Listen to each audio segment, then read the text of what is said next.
Space is a huge place full of stars and endless mysteries. Building a ship to travel through it requires millions of parts and many smart people working together on this complex structure. But here is what drops our jaws: to travel through time. Maybe we need more energy than all the stars in our galaxy combined. The ship needs to be more than just metal and glowing wires.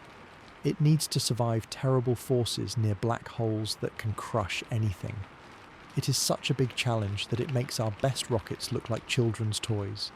Is nature trying to stop us from messing with history? Get ready to sleep while listening to this video. Subscribe to the channel. Leave your like and comment what part of the world you are watching from. Settle in and relax. Let's start. Have you ever stopped to think that time travel might not just be a wild idea from movies, but something scientists actually ponder? It is a concept that sits at the very edge of our understanding of physics, pushing the limits of what we believe is possible. To even begin imagining a time machine, we must first dive deep into the theoretical foundations that could make it a reality. This journey starts not with engineering, but with pure, abstract thought rooted in Einstein's theory of general relativity. You see, general relativity describes gravity not as a force, but as the curvature of space and time caused by mass and energy. This curvature is what keeps planets in orbit and bends light around massive objects. But within the mathematics of this theory, there are solutions that allow for paths through space-time that loop back on themselves. These are called closed time-like curves, and they are the bedrock of theoretical time travel. One of the earliest examples came from Kurt Gödel, who found a solution for a rotating universe where you could travel back to your own past. Then there are wormholes, often visualized as tunnels connecting two distant points in space-time. The Morris Thorne wormhole is a famous model that could, in theory, be traversable if held open by something with negative energy density. But here is the catch. These are mathematical curiosities that come with enormous reservations. They are not practical blueprints because they rely on conditions that might not exist in our universe. For instance, keeping a wormhole stable requires what physicists call exotic matter. This is not just some unknown material. It is a substance with negative energy, which would exert a kind of repulsive gravity. Think of it as anti-gravity, something that pushes space apart instead of pulling it together. We have tiny hints that such things might be possible, like the Casimir effect, where two plates in a vacuum experience a slight attraction due to quantum fluctuations, implying negative energy densities at a microscopic scale. But scaling that up to the amounts needed for a wormhole is beyond our current capabilities, and it might even violate known physical laws like the average null energy condition. Without exotic matter, any wormhole would collapse instantly under its own gravitational pull, snapping shut faster than light can pass through. So, the very first hurdle is finding or creating this mythical substance, which currently lives only in equations. But the challenges do not stop there. Our entire framework of physics is incomplete when it comes to merging gravity with quantum mechanics. General relativity works beautifully for large scales, like planets and galaxies, but it breaks down at the tiny scales where quantum effects dominate. To fully understand the conditions near a wormhole or a closed time-like curve, we need a theory of quantum gravity. This is the holy grail of modern physics. And despite decades of effort, we still do not have a complete one. Candidates like string theory or loop quantum gravity offer glimpses, but they are not yet proven or fully developed. String theory, for example, suggests that fundamental particles are tiny vibrating strings, and it might allow for extra dimensions that could influence space-time. Loop quantum gravity, DOT, on the other hand, quantizes space itself, proposing that space-time is made of discrete loops. However, Neither has reached the point where we can confidently say they support time travel.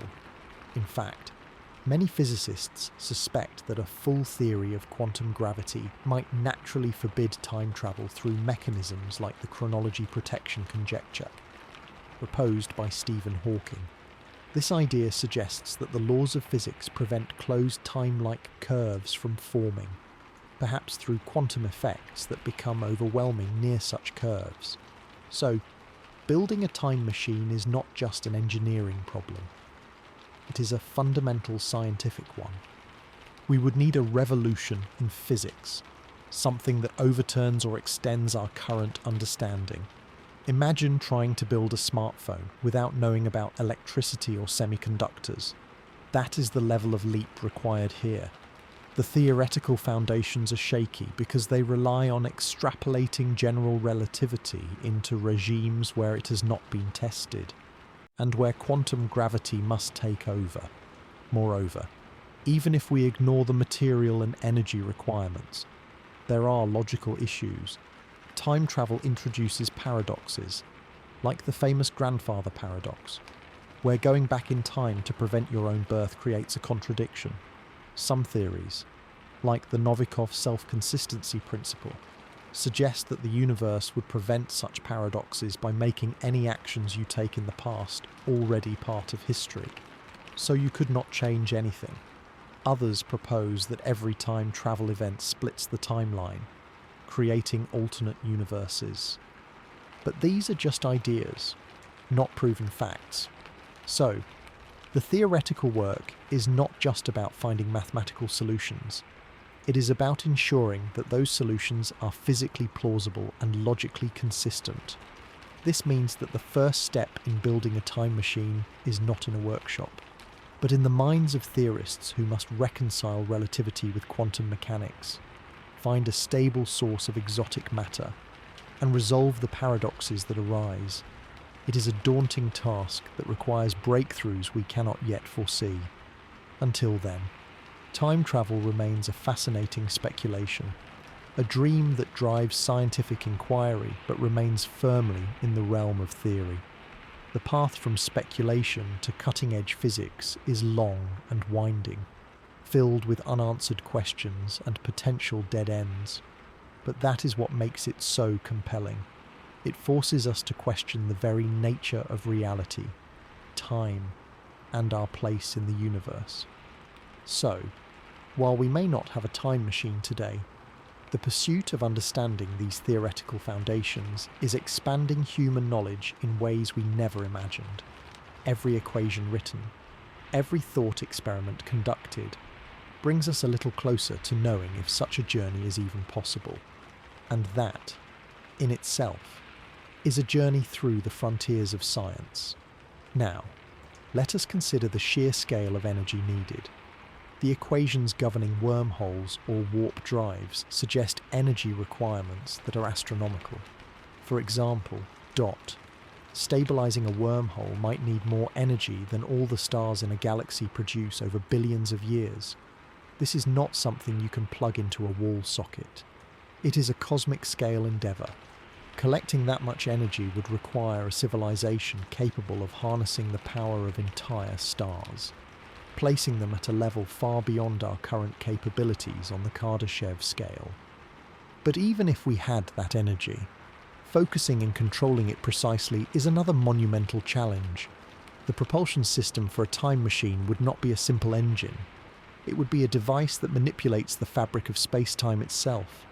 This involves creating warps or folds in space, which demands not just energy, but a deep understanding of how space-time behaves under extreme conditions. And that brings us back to theory, because without a solid theoretical foundation, we cannot even begin to design such a device. So, the theoretical foundations are the starting point, the essential groundwork that must be laid before any practical steps can be taken. They are the map that guides us through the unknown territories of physics. And right now, that map is full of blank spots and question marks.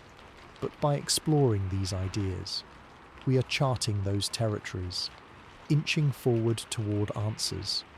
Who knows what discoveries await in the depths of theoretical physics? Perhaps one day, we will find the key that unlocks time travel, but until then, we must content ourselves with the thrill of the search. This search is not just for scientists, it is for anyone curious about the universe. So, the next time you watch a time travel movie, remember that behind the fiction lies a world of real science, struggling with profound questions. And that struggle is what drives progress, pushing the boundaries of human knowledge ever further. The theoretical foundations are the bedrock upon which all else is built, and without them, time travel will forever remain a dream. But with them, even if we never build a machine, we gain a deeper appreciation for the cosmos and our place within it. That, perhaps, is the greatest journey of all. Now, let us think about the materials needed. Exotic matter is not something we can mine or synthesize with current technology. It is a theoretical construct that might not even exist in a stable, macroscopic form. Producing it would require manipulating quantum fields in ways we do not yet understand, possibly involving advanced particle accelerators or conditions similar to the early universe. And even if we could produce it, containing it is another issue. Exotic matter with negative energy density would likely be highly unstable, prone to decaying or interacting unpredictably with normal matter. So, the very building blocks of a time machine are shrouded in mystery. This is why the theoretical work is so crucial. It must first establish whether such materials are possible within the laws of physics. If they are not, then time travel via wormholes or warp drives is a non-starter. But if they are, then we have a direction to pursue. Similarly, the mathematics of general relativity allows for solutions like the Kerr metric, which describes a rotating black hole. In some interpretations, passing through the inner horizon of a Kerr black hole could lead to closed time-like curves. But the inner horizon is also a site of extreme gravitational forces and radiation, likely destroying anything that approaches. So, even if the math permits it, the physical reality might be lethal. This highlights the gap between theory and practice. Theoretical physicists must not only find solutions, but also assess their stability and practicality. They use tools like energy conditions to test whether a solution requires exotic matter or violates other principles. For instance, the weak energy condition states that the energy density measured by any observer should be non-negative, but exotic matter violates this. So, allowing for time travel might mean abandoning some of our cherished assumptions about energy and matter. This is not done lightly. It requires strong evidence and compelling reasons. So far, no such evidence exists. Instead, we have intriguing possibilities that keep researchers motivated. The journey from speculation to cutting-edge physics is filled with such dilemmas, where each step forward reveals new challenges. But that is the nature of science. It is a process of constant questioning and refinement. The theoretical foundations of time travel are no exception. They are a work in progress, shaped by every new discovery in physics, from gravitational waves detected by LIGO to insights from the Large Hadron Collider. Each advance informs our understanding of space-time and energy. Perhaps one day, a breakthrough in quantum gravity will provide the missing piece, showing us how to reconcile the large and the small, and opening the door to time travel. Or perhaps it will show us why it is impossible. Either way, the pursuit is valuable because it expands our horizons. So, as we delve into these theories, we are not just dreaming of time machines. We are engaging with the deepest questions of reality. And that engagement is what science is all about. The theoretical foundations are the starting point for this grand adventure, and they remind us that the universe is far stranger and more wonderful than we can imagine. So, let us keep exploring, keep questioning, and keep wondering about the possibilities. Who knows what the future holds? Maybe one day, we will look back on these discussions as the first steps toward a new era of exploration. But for now, we are grounded in theory, and that is where the real work begins. But embarking on that journey requires more than just theoretical breakthroughs. It demands an energy source so vast it's almost unimaginable. Imagine trying to power a single light bulb with the entire output of the sun for 1,000,000 years. That is the scale we are talking about when it comes to bending time itself. The equations behind concepts like warp drives or traversable wormholes are not just mathematically complex, they are energetically monstrous. Stabilizing a single wormhole, just to keep it open for a brief moment, might require more energy than all the stars in our galaxy produce over billions of years. This is not an exaggeration. It is a direct consequence of the math that describes how space-time curves and folds. To put this into perspective, humanity today is not even a Type 1 civilization on the Kardashev scale, which measures a civilization's ability to harness energy. A Type 1 civilization can use all the energy available on its home planet. We are still struggling to fully harness the energy from our sun, fossil fuels, and renewables, placing us at a measly Type 0. A Type 2 civilization can capture and utilize the total energy output of its star, perhaps by building something like a Dyson sphere.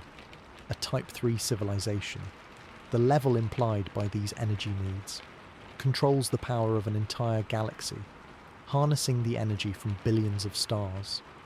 Building a time machine would likely require at least a Type 3 capability, because you are not just moving an object through space, you are manipulating the very fabric of the cosmos. Think about the energy required to create a warp bubble, where space in front of the vessel is compressed and space behind it is expanded. The energy density needed to sustain that curvature is astronomically high. Or consider a wormhole. The Morris Thorne model suggests that to keep the throat of a wormhole open and stable against its own gravitational collapse, you need a lining of exotic matter with negative energy density. But even with that exotic matter, the sheer amount of positive energy required to create the wormhole in the first place is beyond comprehension. It is not just about generating that energy, it is about containing and focusing it with pinpoint precision. You could not just have a big battery, you would need a system that can channel cosmic scale power into a mechanism that twists space-time locally. This is not propulsion in the traditional sense. It is more like cosmic engineering. The device would essentially be a space-time manipulation tool, and its energy consumption would be on a par with natural cosmic events.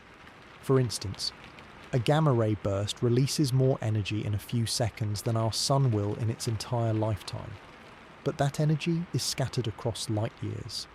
To power a time machine, you would need to concentrate energies of that magnitude, or greater, into a controlled volume around your vessel. The logistics of gathering that energy are mind-boggling. A Type 3 civilization might build Dyson spheres around millions or billions of stars, creating a network that funnels energy across the galaxy. But even then, the energy must be transmitted and stored without catastrophic losses. The laws of thermodynamics, particularly the second law, tell us that energy conversion is never 100% efficient. There will be waste heat. The waste heat from channeling a galaxy's worth of energy could vaporize solar systems. So the engineering must include ways to dissipate or recycle that heat, perhaps by using it to power other processes or by radiating it into higher dimensions if such things exist. Furthermore, the energy source must be stable and reliable. A time travel event might require a sudden, immense surge of power, like starting a car engine but on a galactic scale. The power grid for such an endeavour would need to handle fluctuations that could cause stars to flicker. This is not something you can turn on and off with a switch. It would likely be a continuous, civilization-spanning project. The societal implications are profound. What kind of society would dedicate millennia of effort and the resources of a galaxy to build a single machine? It would be the ultimate public works project, consuming the economic and productive output of countless worlds. Every aspect of that civilization would be oriented toward this goal, potentially at the expense of other pursuits. The energy requirement alone could be the great filter that prevents most civilizations from ever achieving time travel, even if the theory is sound. The practical energy needs might be insurmountable. There is also the question of safety. Concentrating that much energy in one place could create a gravitational singularity or trigger a chain reaction that unravels space-time. The energy fields around the time machine would be so intense that they could distort local physics, making it dangerous to approach or operate. Shielding the vessel and its occupants from the energetic backlash would require materials or fields that we can barely conceive of. Moreover, the energy must be applied symmetrically and precisely to avoid tearing the vessel apart. If the warp field is uneven, or if the wormhole stabilization flickers, the resulting tidal forces could spaghettify the ship and everyone inside. This is not like riding a wave. It is like surfing on a tsunami of raw cosmic power. The control systems would need to be flawless, capable of adjusting the energy flow in real time to compensate for any perturbations in the space-time continuum. This likely necessitates a computational system far beyond anything we have. But that is a topic for another discussion. In essence, the energy source is not just a fuel tank. It is an integral part of the time machine's architecture. The machine and the power source are one and the same, a monolithic structure that might encompass entire star systems. The idea of a spaceship as a solitary vessel flying through time is probably inaccurate.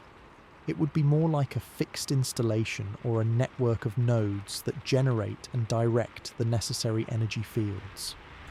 The concept of travel might involve moving the endpoint of a wormhole or adjusting the parameters of a warp bubble, rather than physically moving the structure itself. This redefines what we mean by a time machine. It is not a vehicle you park in a garage. It is a fundamental part of a civilization's infrastructure. The energy requirements also tie back into the theoretical foundations. Without a complete theory of quantum gravity, we cannot be sure if these energy calculations are correct. Perhaps there is a clever loophole that reduces the energy need, like using quantum effects or tapping into zero-point energy. But zero-point energy itself is theoretical, and harnessing it might require even more energy than it provides, due to the uncertainty principle. So, we are stuck in a catch-22. We need a theory to understand the energy, and we need the energy to test the theory. This is why the energy source is the second monumental wall after the theoretical one. It is a barrier that separates conceivable physics from practical impossibility. For now, the energy needed for time travel remains in the realm of speculation, a number so large it loses meaning. But by understanding this challenge, we gain a deeper appreciation for the scale of the universe and the limitations of technology. It humbles us, reminding that some frontiers might remain forever closed, not for lack of imagination, but for lack of power. And that is a sobering thought for any would-be time traveller. Now, let us consider how this energy is generated. Fusion power, like in our Sun, is incredibly efficient by human standards, but it is nowhere near sufficient. Antimatter annihilation releases a lot of energy, but producing and storing enough antimatter for a time machine would require energy inputs far greater than the output, making it impractical. Black hole engines, where matter is fed into a small black hole to extract Hawking radiation or rotational energy, have been proposed, but the energy scales are still planetary or stellar, not galactic. To reach galactic scales, you need to harness the energy of billions of black holes or stars simultaneously, which involves coordination across vast distances and times. The construction of such a network would itself be a time-consuming process. perhaps taking millions of years. This implies that only very old, established civilizations could attempt it, and even then, the motivation must be extraordinarily strong. Why would a civilization go to such lengths? Curiosity? Survival? Control over history? The energy cost alone makes it a project of last resort or ultimate ambition. Furthermore, the energy must be sustainable. If you use up all the stars in your galaxy, you might solve the energy problem for one trip, but you would collapse your own civilization in the process. So, the energy source must be renewable or so abundant that depletion is not an issue. In a universe with dark energy causing accelerated expansion, accessing energy from other galaxies might become impossible over time, adding another layer of complexity. The energy challenge is thus not just about quantity, it is about availability, stability, and sustainability over cosmological timescales. This connects to the anthropic principle. If time travel is possible, why have we not seen evidence of it? Perhaps because civilizations that reach this level either destroy themselves with the energy or become so advanced that they lose interest. Or perhaps the energy requirements are truly impossible to meet, making time travel a fantasy. Whatever the case, the energy source remains the most daunting practical obstacle, a hurdle that makes every other problem in physics look trivial by comparison. Understanding this helps us focus our efforts on more achievable goals, like becoming a Type 1 civilization, which is a challenge enough for the next few centuries. So, while we dream of time machines, we should perhaps first learn to harness the power of our own planet and star. That in itself is a journey worthy of our greatest efforts. But even if we could somehow master the energy of stars, we would immediately face the next seemingly insurmountable wall, finding the actual stuff to build the thing with. We are not talking about steel or titanium. We are talking about a material that defies the very nature of gravity, a substance known as exotic matter. This is not just some unknown element on the periodic table.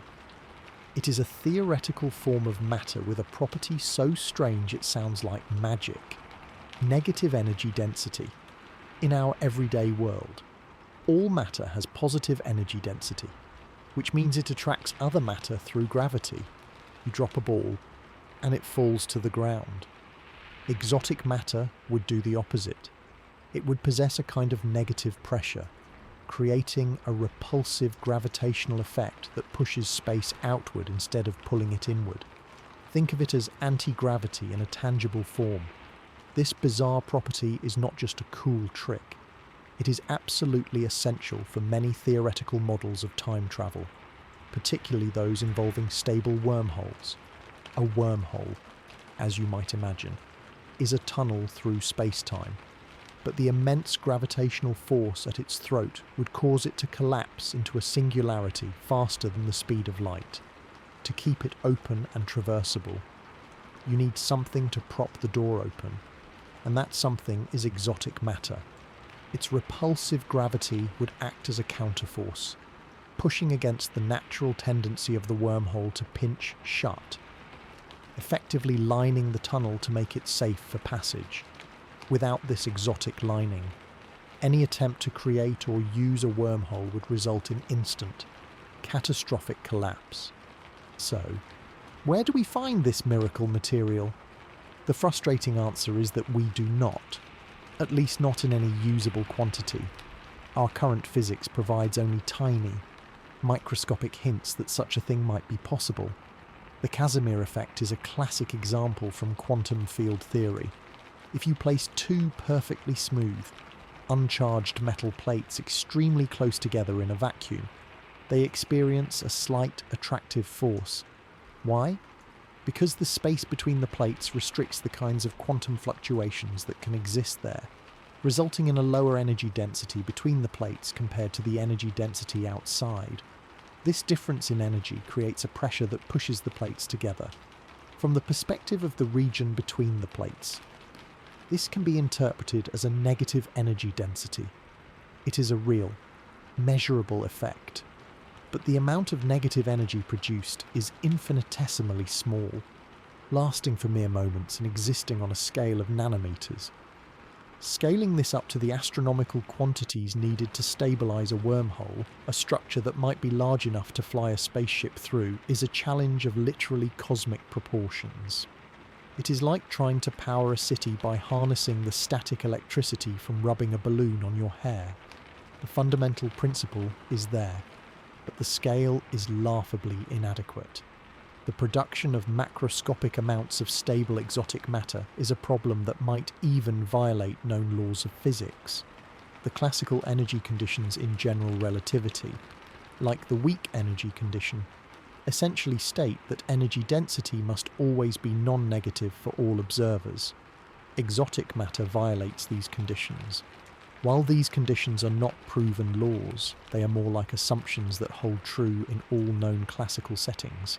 Their violation opens a Pandora's box of potential problems. For instance, it could allow for phenomena like faster-than-light travel and time travel, which is exactly why we are discussing it. But it also raises the threat of fundamental instabilities in the universe, like the creation of runaway time loops or naked singularities. Creating exotic matter might require us to manipulate quantum fields in ways we cannot yet comprehend, perhaps by stabilizing regions of space-time where the quantum vacuum has been engineered to have a persistent negative energy density. This is not metallurgy, it is quantum engineering on a grand scale. Imagine trying to weave a fabric from the underlying fields of reality itself, a task that would demand a complete understanding of quantum gravity, the very theory that unites general relativity with quantum mechanics, which we currently lack, even if we could produce it. Containing exotic matter would be a nightmare. How do you store something that actively pushes away from all normal matter? You could not put it in a conventional container made of atoms because its repulsive gravity would likely disrupt the atomic bonds holding the container together, causing it to disintegrate. You might need to contain it with force fields generated by more exotic matter, leading to a recursive problem of containment, or perhaps it would need to be suspended in a perfect vacuum within a complex arrangement of electromagnetic or other fundamental fields, all precisely calibrated to counteract its inherent instability. The properties of exotic matter are so alien that its behavior is largely unpredictable. It might decay rapidly into radiation, or it might interact with normal matter in catastrophic ways, annihilating both in a burst of energy or causing localized distortions in space-time. Furthermore, the mere presence of large amounts of exotic matter could have unforeseen consequences on the local environment, warping space-time in unpredictable manners or creating closed time-like curves accidentally. This is not a simple engineering hurdle. It is a fundamental physics problem. The search for exotic matter is therefore not a mining expedition to some distant asteroid. It is a journey into the deepest principles of quantum mechanics and relativity. It forces us to question whether such a substance can even exist in a stable, macroscopic form within our universe. Some theories, like string theory, suggest possible avenues, with extra dimensions and brains offering mechanisms for negative energy densities. But these remain entirely theoretical and untested. The required amount of exotic matter for a single wormhole is also staggering. Estimates based on simple wormhole models suggest you might need a mass energy equivalent of Jupiter or more, all converted into this exotic form. The process of conversion itself is unknown. We do not have a machine that turns positive energy into negative energy. It might involve capturing the energy of a star and somehow inverting its quantum properties, a process that sounds more like alchemy than physics. This brings us back to the energy problem from before, because creating exotic matter would undoubtedly consume an immense amount of energy, possibly exceeding even the galactic scales we discussed, making the entire endeavour a double whammy of impossibility.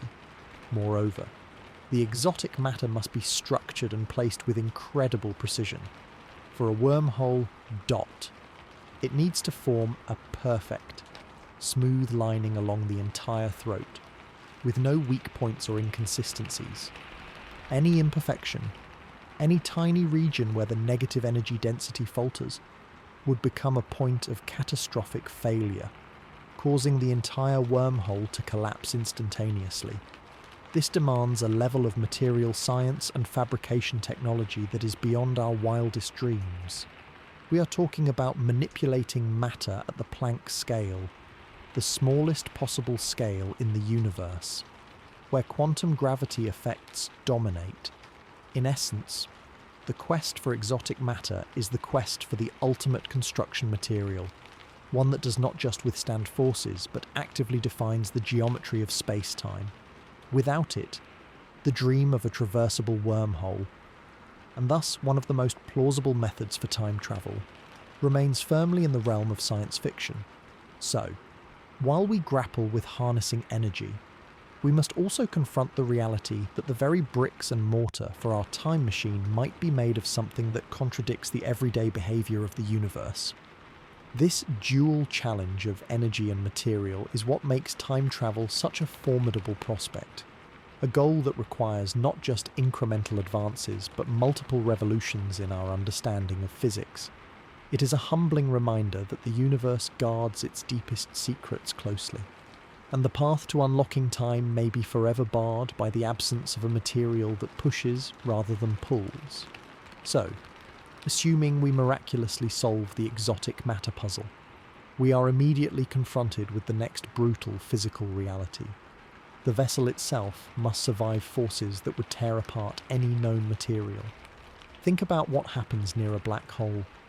The gravitational pull is so intense that the difference in force between your head and your feet would stretch you into a long, thin strand of atoms, a process aptly called spaghettification. Now, imagine a time machine that needs to pass close to such an object or even create a controlled singularity to warp time. The structure of the ship must withstand tidal forces that exceed anything found in nature. This is not about building a sturdy submarine or a heat-resistant space shuttle. This is about engineering a hull that can resist gravitational gradients so extreme they exist only in the cores of neutron stars or in the first moments after the Big Bang. The material for this chronostructural armour cannot be steel, titanium, or even diamond. Those would be like wet paper in such conditions. We need to think about phases of matter that are theoretical today, like quark matter or strange matter. In a neutron star, protons and electrons are crushed together into neutrons, creating an incredibly dense material, but under even greater pressure. Neutrons themselves might break down into their constituent quarks, forming a quark gluon plasma or a stable quark matter. This substance would be immensely dense and strong, held together by the strong nuclear force, which is, well, astronomically stronger than the electromagnetic forces that hold everyday matter together. Building a hull from quark matter would mean creating a shell where every cubic centimetre weighs billions of tons, and the binding forces are such that they can counteract gravitational pulls that would otherwise shred atoms into subatomic particles. But how do you even manufacture such a material? We cannot simply mine it. Neutron stars are light years away, and their surfaces are hostile beyond imagination. We would have to recreate those conditions in a lab, which requires energy levels comparable to those in particle accelerators like the Large Hadron Collider, but scaled up to industrial production. That means containing and manipulating matter at temperatures and pressures that make the centre of the Sun look chilly. The engineering challenges are monumental. First, you need to synthesize the material. This might involve using powerful lasers or magnetic fields to compress normal matter until it undergoes a phase transition into quark matter. But maintaining that state outside of an extreme gravitational field is another problem. It might be inherently unstable under Earth-like conditions. meaning the hull would need to be constantly energized or contained within a stabilizing field, perhaps generated by the same exotic matter we discussed earlier. Second, the structure must be flawless. Any imperfection, a tiny crack or a molecular misalignment, would become a focal point for stress, leading to catastrophic failure. The forces involved are so vast that even a microscopic defect could cause the entire vessel to unravel in nanoseconds. This demands manufacturing techniques with precision at the atomic or even subatomic level, something like molecular assembly or quantum forging. We are talking about technology that can place individual quarks in a lattice structure, a task that makes modern nanotechnology look like Stone Age toolmaking. Furthermore, the armour must not only resist compression and tension, but also handle shear forces from the twisting of space-time itself. When you are moving through a wormhole or near a singularity, the fabric of space is being stretched and folded, and the hull must move with it without cracking. This requires materials with unimaginable elasticity and tensile strength simultaneously. Imagine a substance that can be stretched to multiple times its length and compressed to a fraction of its volume without permanent deformation or failure. Some theories suggest that under certain conditions, space-time itself might develop a crystalline structure, and perhaps the hull could be made from or aligned with such a geometry, effectively making the ship a part of the space-time continuum it is travelling through. But that ventures into speculative physics that we do not fully understand. Another consideration is heat. These extreme gravitational environments are often accompanied by intense radiation and temperatures. The hull would need to reflect or absorb energy that could vaporize any normal material. Shielding might involve not just physical barriers, but also active systems that use fields to deflect radiation and dissipate heat. However, in regions of high gravity, heat dissipation becomes tricky because radiation itself is bent by gravity, potentially trapping thermal energy around the vessel. The armour might need to be a composite material, with layers serving different functions. An outer layer of quark matter for structural integrity, a middle layer of energy-absorbing material, and an inner layer that insulates the crew. But adding layers increases mass, and mass exacerbates the gravitational problems, creating a vicious cycle. Moreover, the hull must protect against time dilation effects. Near a black hole, time slows down significantly relative to the outside universe. For the crew inside, this might be manageable, but the hull itself could experience aging at different rates if parts of it are closer to the gravitational source. This could lead to material fatigue or synchronization issues in the ship's systems. The armour must be temporally coherent, meaning all parts age at the same rate, which might require active compensation using fields that normalize time flow across the structure. Then there is the issue of navigation impacts. Even if the hull survives the initial forces, any collision with interstellar dust or particles during high-speed travel or near a singularity could be disastrous. At relativistic speeds, a single hydrogen atom can hit with the force of a nuclear bomb. The armour must be able to absorb or deflect such impacts without damage. This might involve a self-healing capability, where the material can repair itself almost instantaneously using nanobots or quantum entanglement effects to reassemble broken bonds. But self-healing requires energy and raw materials, which adds to the mass and complexity. The sheer weight of the armour is another hurdle. If the hull is made of ultra-dense matter, the ship's mass could be enormous, requiring even more energy to move it, which circles back to the earlier energy problem. Propelling such a heavy object through warped space-time would demand thrust levels that might themselves generate destructive forces. The engines and the hull must be perfectly integrated to avoid vibrations or stresses that could compromise structural integrity. This integration likely requires a unified design where the armour is not a separate shell but an integral part of the propulsion system, perhaps using the hull to generate or focus the fields needed for time travel. But that introduces more points of failure. Testing such a structure is another nightmare. We cannot simulate these extreme conditions on Earth with current technology. We would need to conduct tests in space, near actual black holes or other high-gravity environments, which is absurdly dangerous and logistically impossible with today's capabilities. Even if we could build a small prototype, scaling it up to a crewed vessel introduces new engineering challenges, like joining sections without weak points and ensuring the entire hull behaves as a single unit under stress. The economic and time costs of developing this technology are staggering, likely requiring centuries or millennia of research and construction, all for a machine that might not even work as intended. In summary, the chronostructural armour is not just a shield, it is a fundamental component that must defy the known limits of material science. It needs to be stronger than any natural substance, capable of withstanding forces that only exist in the most violent cosmic events. And it must do so while integrating with the ship's other systems. Without such armour, the time machine would be destroyed the moment it enters the severe gravitational fields necessary for time travel, making this challenge as formidable as those of energy and exotic matter. The path to time travel is littered with such barriers, each one requiring a leap in science and engineering that we are far from achieving. This relentless series of obstacles shows why time travel remains a fantasy.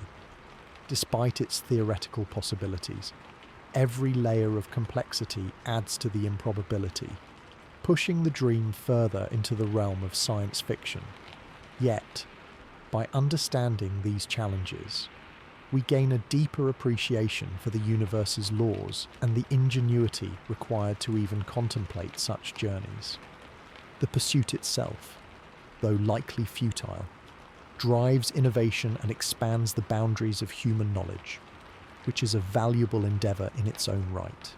So, while we may never build a time machine, the quest to overcome these hurdles teaches us more about physics, materials, and the cosmos, enriching our understanding and inspiring future generations to push the limits of what is possible. And that, perhaps, is the real value of exploring these ideas. Now, considering the psychological and ethical aspects. But that is for another discussion.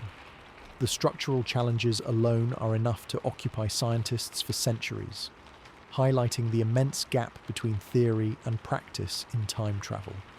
But even if we somehow engineer a hull that can survive the crushing forces of a singularity, we are faced with an equally daunting task: figuring out where and when we are going.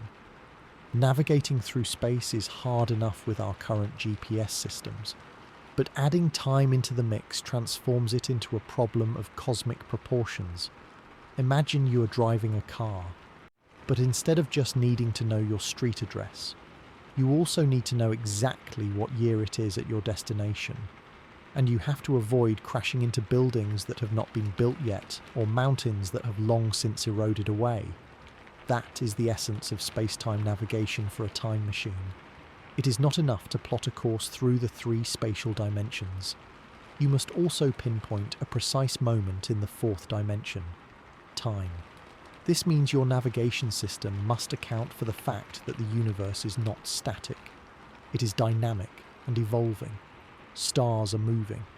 Planets are orbiting. Galaxies are rotating and colliding. And the very fabric of space is expanding. If you aim for the coordinates of Earth in the year 1 million BC, you might find yourself in the void of space because the solar system was in a different position in the galaxy back then. Your system needs a perfect model of celestial mechanics across billions of years, incorporating the motion of every significant body to ensure you do not materialize inside a star or a planet. This requires an understanding of astrophysics and cosmology that is far beyond our current capabilities. We would need a complete historical record of the universe, a simulation so accurate it can predict the position of every atom, which is practically impossible due to chaos theory and quantum uncertainty. But let us say we overcome that. The next issue is sensing the curvature of space-time itself. In normal space travel, we use telescopes and radar, but for time travel, you need sensors that can detect the wrinkles and folds in space-time, the gravitational wells that indicate potential pathways or dangers. These sensors would have to measure minute variations in the metric tensor, essentially feeling the geometry of the universe in real time. They would need to identify wormholes, closed time-like curves, and other features that are purely theoretical today. Moreover, they must do this while the ship is moving, compensating for the ship's own mass and energy distorting the local space-time. This is like trying to read a map while the paper is constantly folding and unfolding in your hands.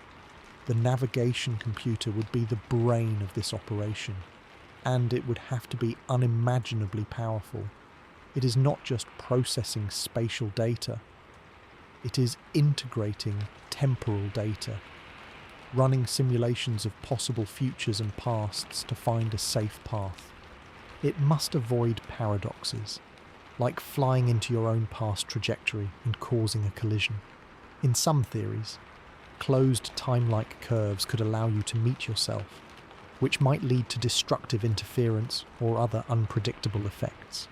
The computer would need to calculate trajectories that avoid these loops or ensure they are consistent, perhaps using principles like the Novikov self-consistency principle, which suggests that any action you take in the past must already be part of history, so you cannot change anything. But that assumes such principles hold, which we do not know. So, the navigation system must be conservative, choosing paths that minimize risk, which might mean avoiding certain eras altogether. Another layer is the problem of calibration. How do you know your time coordinate is correct? Our current timekeeping is based on atomic clocks, but near massive objects or at high velocities, time dilation occurs, as per relativity. For a time machine, you need a clock that is immune to these effects, or one that can adjust for them dynamically. This might require a quantum clock based on fundamental constants, but even those could be influenced by extreme conditions. The system would need constant updates from some external reference. But what reference? There is no universal clock. Time is relative. So, you might need to define a baseline, like the cosmic microwave background radiation, but that changes over time as the universe cools. This becomes a recursive problem. To know what time it is, you need to know your position in space-time, and to know your position, you need to know the time. The navigation system would have to solve this self-consistently, perhaps by using multiple sensors and cross-referencing data. For instance, it could use pulsars as natural lighthouses, as their regular pulses can be tracked over millennia, but pulsars slow down over time, and new ones are born, so you need a dynamic catalogue. This catalogue would have to include data from the entire history of the universe, meaning the navigation database would be enormous, storing information about star formations, supernovae, planetary migrations, and more. The storage and processing power required would be astronomical, far exceeding anything we have today. We are talking about a computer that can handle exabytes or zettabytes of data in real time. Furthermore, the act of time travel itself might alter the space-time continuum, creating feedback loops that the navigation system must anticipate. For example, dot. If you travel to the past and observe an event, your presence might cause minor perturbations that amplify over time, changing the future you came from. The system would need to model these effects and adjust the course accordingly, which involves solving complex equations of general relativity and quantum mechanics on the fly. This is not just number crunching, it is simulating alternate timelines and choosing the one that preserves consistency. In many ways, this navigation computer would be like a god, with omniscient knowledge of the cosmos's history and the power to steer through it. But unlike a god, it would be limited by physics and computational resources. The energy needed to run such a system would be significant, adding to the overall power requirements we discussed earlier. Also, the system must be fault-tolerant. A single error in calculation could send the ship to the wrong era or location, with fatal consequences. Imagine arriving in the middle of a volcanic eruption or during the formation of the solar system, where temperatures and pressures are lethal. Redundancy and error checking would be critical, perhaps with multiple independent computers voting on the best course of action. But even then, there is the issue of software bugs or hardware failures. The system would need to self-diagnose and repair, using advanced AI that can learn and adapt to new scenarios. This AI would have to be sophisticated enough to understand human intentions and ethical constraints, as a wrong decision could erase civilizations. Speaking of ethics, the navigation system might incorporate rules to prevent interference, like a prime directive, but that adds another layer of complexity to the programming. Now, consider the interface for the human crew. How do you interact with such a system? You cannot have a joystick and a screen showing a four-dimensional map. Our brains are not wired for that. The interface would likely be immersive, using virtual reality or neural links to allow the pilot to perceive time as a navigable dimension. But this poses cognitive challenges. Humans might experience disorientation or temporal sickness. The system would need to translate complex data into intuitive cues, like using sounds or haptic feedback to indicate temporal proximity to events. Training for pilots would be extensive, requiring them to think in 4 dimensions, which is no small feat. Additionally, the navigation system must handle emergencies, like avoiding cosmic hazards that were not in the database. For example, DOT. If a gamma-ray burst occurs unexpectedly, the system must recalculate the path instantly. This demands real-time processing and predictive algorithms that can anticipate such events based on probabilistic models. But the universe is full of surprises, so the system must be agile and conservative, always having escape routes planned. Another point is the communication between the navigation system and other ship systems, like propulsion and life support.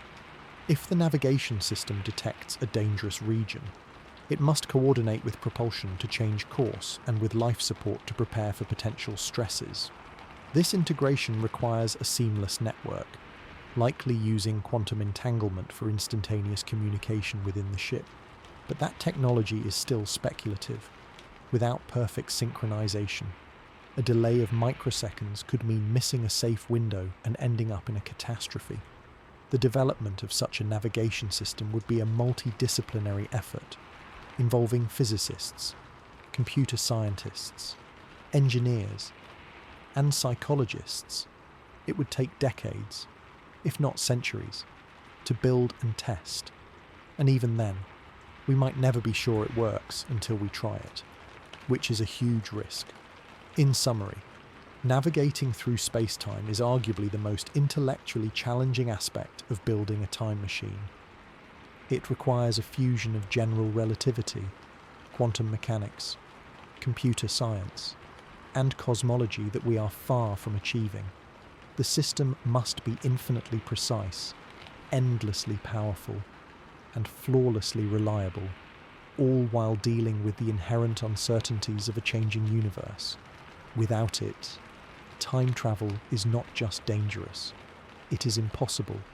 So, as we marvel at the idea of visiting the past or future, we must remember that getting there safely is a puzzle that might never be solved, reminding us that some frontiers are meant to be explored in thought, not in reality.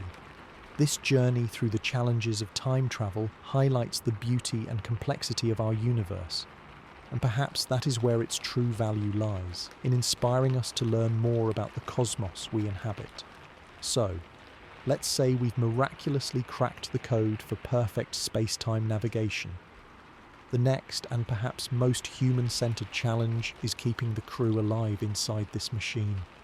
Because the environment outside isn't just empty space, It's a violently shifting cosmos where the very rules of reality might not be the same. A timeless life support system isn't about just recycling air and water.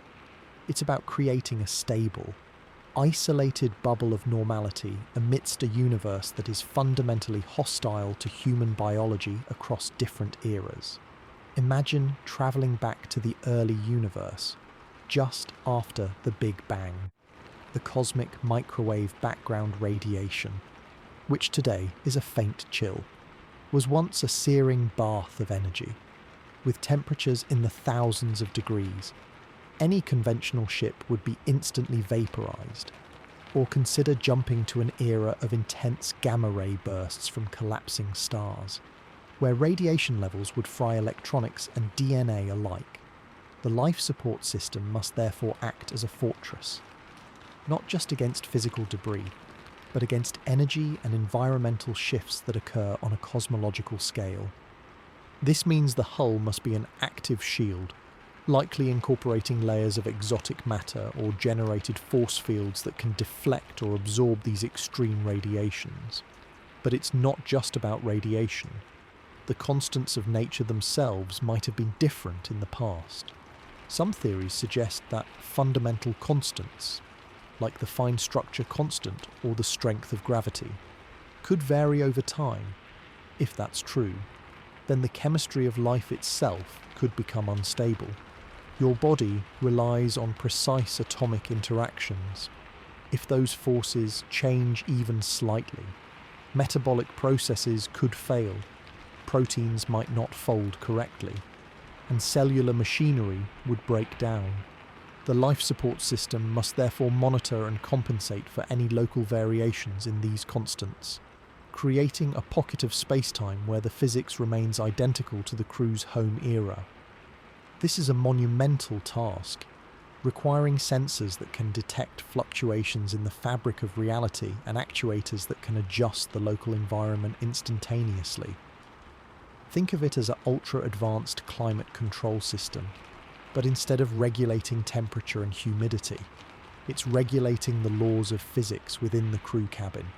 This bubble would need to be self-contained and self-sustaining, because you can't rely on external resources.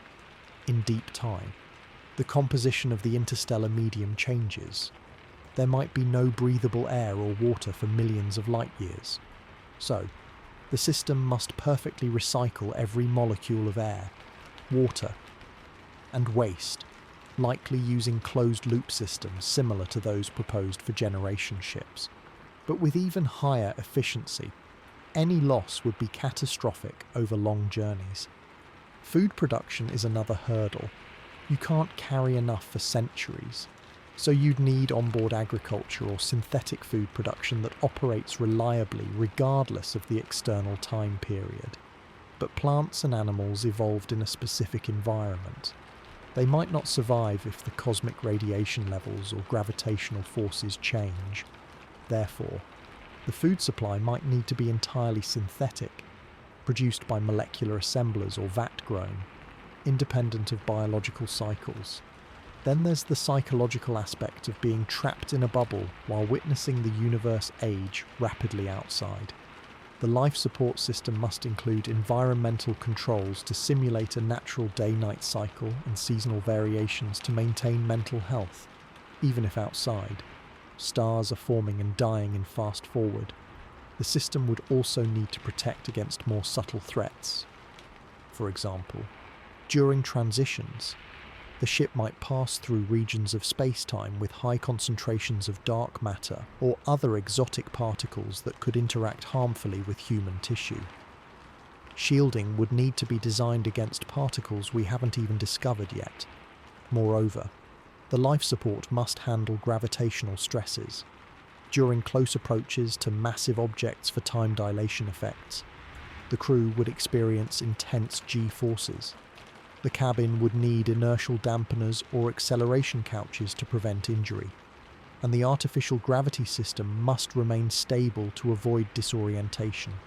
Another concern is biological contamination. If the ship travels to a past where Earth's biosphere is different, introducing modern microbes could alter evolution. or worse, bring back pathogens to which the crew has no immunity. The life support must include rigorous quarantine and sterilization protocols, acting as a full biocontainment unit. The energy requirements for all this are staggering: powering the shields, environmental controls, recycling systems, and food production would demand a significant portion of the ship's total energy budget.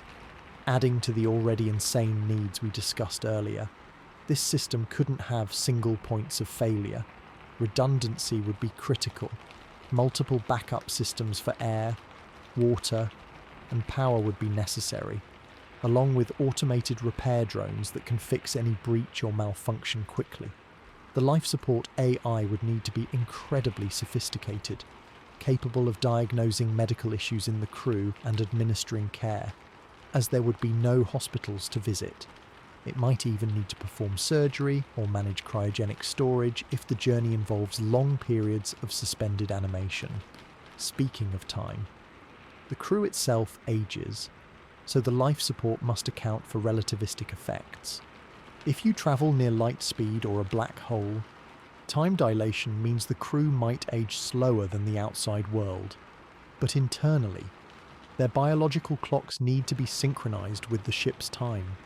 This could involve medical interventions to regulate aging, or the use of drugs to slow metabolism. The system must also protect against temporal paradoxes affecting biology.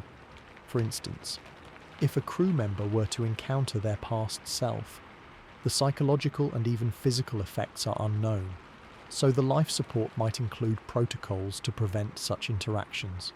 Furthermore, the life support must be adaptable to unknown environments. If you emerge in a time before the Earth formed, you're in interstellar space with no familiar reference points. The system must maintain habitability indefinitely, without any resupply. This requires advanced manufacturing on board, using raw materials harvested from space or recycled from waste to produce spare parts, medicines, and other necessities. The design of the crew cabin is crucial. It can't feel like a prison. It needs to be a livable, even comfortable space, with areas for work, rest, and recreation, all within the confines of the protective bubble. Virtual reality might be used to simulate outdoor environments, helping to combat cabin fever during long journeys. The system must also handle emergencies, like a sudden loss of pressure or a radiation leak, with instant response measures, fire suppression, radiation detox, and emergency oxygen supplies are all part of this, but scaled up to cosmic threats. In summary, the timeless life support system is far more than a set of machines. It's a dynamic, intelligent ecosystem that must counteract the universe's inherent hostility across time. It has to manage not just the physical needs of the crew, but also the biological, psychological, and even existential threats posed by time travel. Without such a system, the crew wouldn't survive the journey, no matter how good the navigation or propulsion is. This adds another layer of immense complexity to the already daunting challenge of building a time machine, highlighting that the safety of human life is perhaps the ultimate constraint on turning science fiction into reality. The development of this system would require breakthroughs in medicine, engineering, physics, and computing, making it a benchmark for how advanced a civilization truly is. So, while we dream of visiting the past or future, we must first learn to create a portable piece of home that can withstand the wrath of a changing cosmos.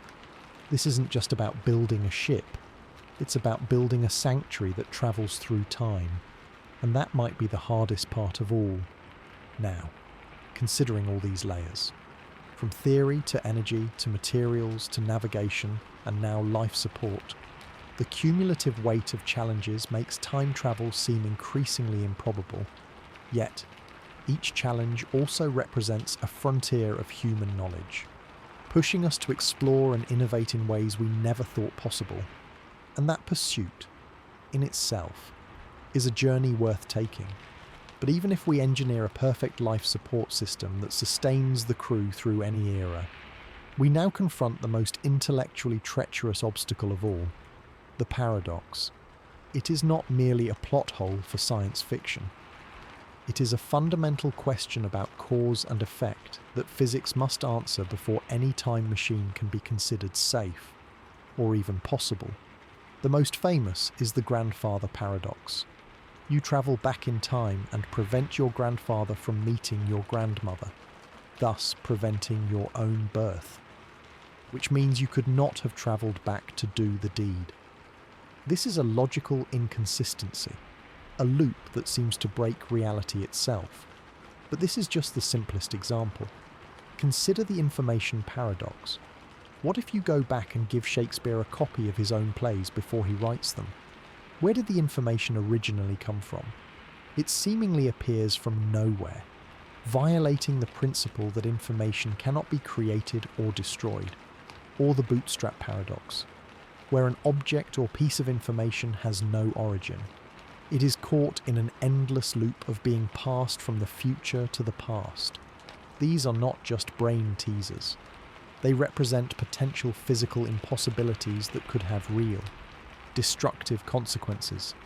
The universe likely has rules to prevent such inconsistencies, and our time machine must operate within those rules, whatever they may be. Modern physics offers a few speculative ways out. One prominent idea is the Novikov self-consistency principle. This principle asserts that if time travel is possible, then the universe is inherently consistent. Any actions you take in the past must already be a part of established history.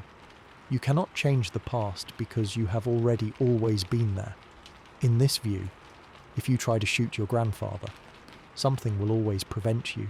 The gun will jam, you will miss, or you will have a sudden change of heart. Your free will is an illusion within the closed time-like curve. You are merely playing out a role that was always destined to happen. This makes time travel a kind of predetermined theatre, where you are an actor following a script written by the universe's own consistency. For the time traveller, this could be deeply unsettling. It means that every step they take, every word they speak in the past, was already accounted for. They are not explorers but participants in a fixed timeline. From an engineering perspective, if Novikov is correct, it might make the time machine somewhat safer in terms of paradoxes, as the universe itself acts as the enforcement mechanism against inconsistencies. However, it does not eliminate all dangers. There could still be physical threats arising from these consistent loops. For instance, imagine a scenario where a time traveller accidentally causes a minor fire in the past that they themselves later put out. The event is consistent. But what if the fire damages a critical component of their own time machine in the past, creating a stable but hazardous loop that strains the ship's systems each time it occurs? The machine would need to be robust enough to handle such recursive events without failing. Another major theory is the many worlds interpretation of quantum mechanics. This suggests that every quantum event spawns a new universe. Applied to time travel, it means that when you travel to the past, you are not actually visiting your own past timeline, but branching off into a new, parallel universe that is nearly identical up to the point of your arrival. In this new timeline, you can change anything you want without affecting your original universe. You could prevent your grandfather's meeting, and it would not erase you. You would simply exist in a timeline where you were never born, while your original self remains safe in their own universe. This seems to solve the logical paradox neatly, but it introduces a host of new complications. First, it changes the very purpose of time travel. If you are not revisiting your own history, are you really travelling in time? Or are you just hopping between alternate realities? The goal of observing or influencing your own past becomes impossible. Second, the energy requirements for such a jump might be even more astronomical. as you are not just moving through time, but creating or accessing entirely new universes. The navigation system we discussed earlier would need to be able to map and target specific branches of the multiverse, a task of incomprehensible complexity. Furthermore, the ethical implications are staggering. If you branch into a new universe, any changes you make affect the lives of beings in that timeline. You might be responsible for entire civilizations rising or falling in a reality that is not your own. Does that give you the right to interfere? The time machine might need built-in ethical constraints to prevent reckless alteration of parallel worlds. There is also a physical threat. What if the act of branching itself is unstable? The creation of a new timeline might require a huge release of energy, or could cause a destructive shockwave in the fabric of space-time. Or, worse, what if the boundaries between timelines are not clean? You might experience quantum decoherence, where your atoms become entangled across multiple realities, leading to your dissolution or transformation into something non-human. The ship would need shields not just against radiation, but against cross-temporal contamination. A third possibility is that paradoxes are physically prevented through more dramatic means. Stephen Hawking proposed the chronology protection conjecture, which suggests that the laws of physics fundamentally forbid time travel to the past to prevent paradoxes. This could manifest through physical mechanisms that become overwhelmingly destructive when a closed time-like curve is about to form. For example, quantum effects might create an intense buildup of energy, a kind of feedback loop that vaporizes anything attempting to create a time machine or enter a time loop. If this is true, then our time machine would be destroyed the moment it tries to activate, making the entire endeavor futile. Even if we bypass this, there is the threat of vacuum decay. If the time machine interacts with the past in a way that alters the quantum vacuum state, it could trigger a phase transition that propagates at the speed of light, rewriting the laws of physics and erasing the universe as we know it. This is not science fiction. It is a theoretical possibility in quantum field theory. So, the ship would need sensors to detect such instabilities and abort missions immediately. The paradoxes also have direct engineering implications for the machine's design, to avoid causal loops. The time machine might require a paradox avoidance system. This could be a sophisticated computer that simulates the consequences of every potential action in the past and prohibits any that lead to inconsistencies. But as we saw with navigation, simulating the entire universe is impossible due to chaos and quantum uncertainty. So, the system might rely on heuristic rules, like forbidding any interaction with the past beyond passive observation. But even observation can cause changes. The mere presence of a massive object like a time ship could alter gravitational fields and thus history. Therefore, the machine might need a perfect stealth mode, rendering it completely undetectable to the past, which is another immense technological hurdle. Moreover, the materials of the ship itself could become paradoxically entangled if a part of the ship is used to repair itself in the past. Does that part have an origin? This bootstrap paradox could lead to physical degradation over multiple loops, as the same material is used again and again without being replenished. The ship's self-repair systems would need to ensure that all matter and energy are accounted for and that no information is created from nothing. Another physical threat is the possibility of a time crash. If two versions of the same object from different times occupy the same space, what happens? Do they annihilate? Do they merge? The energy release could be catastrophic. The navigation system must avoid such collisions at all costs. But in a complex timeline, this is incredibly difficult.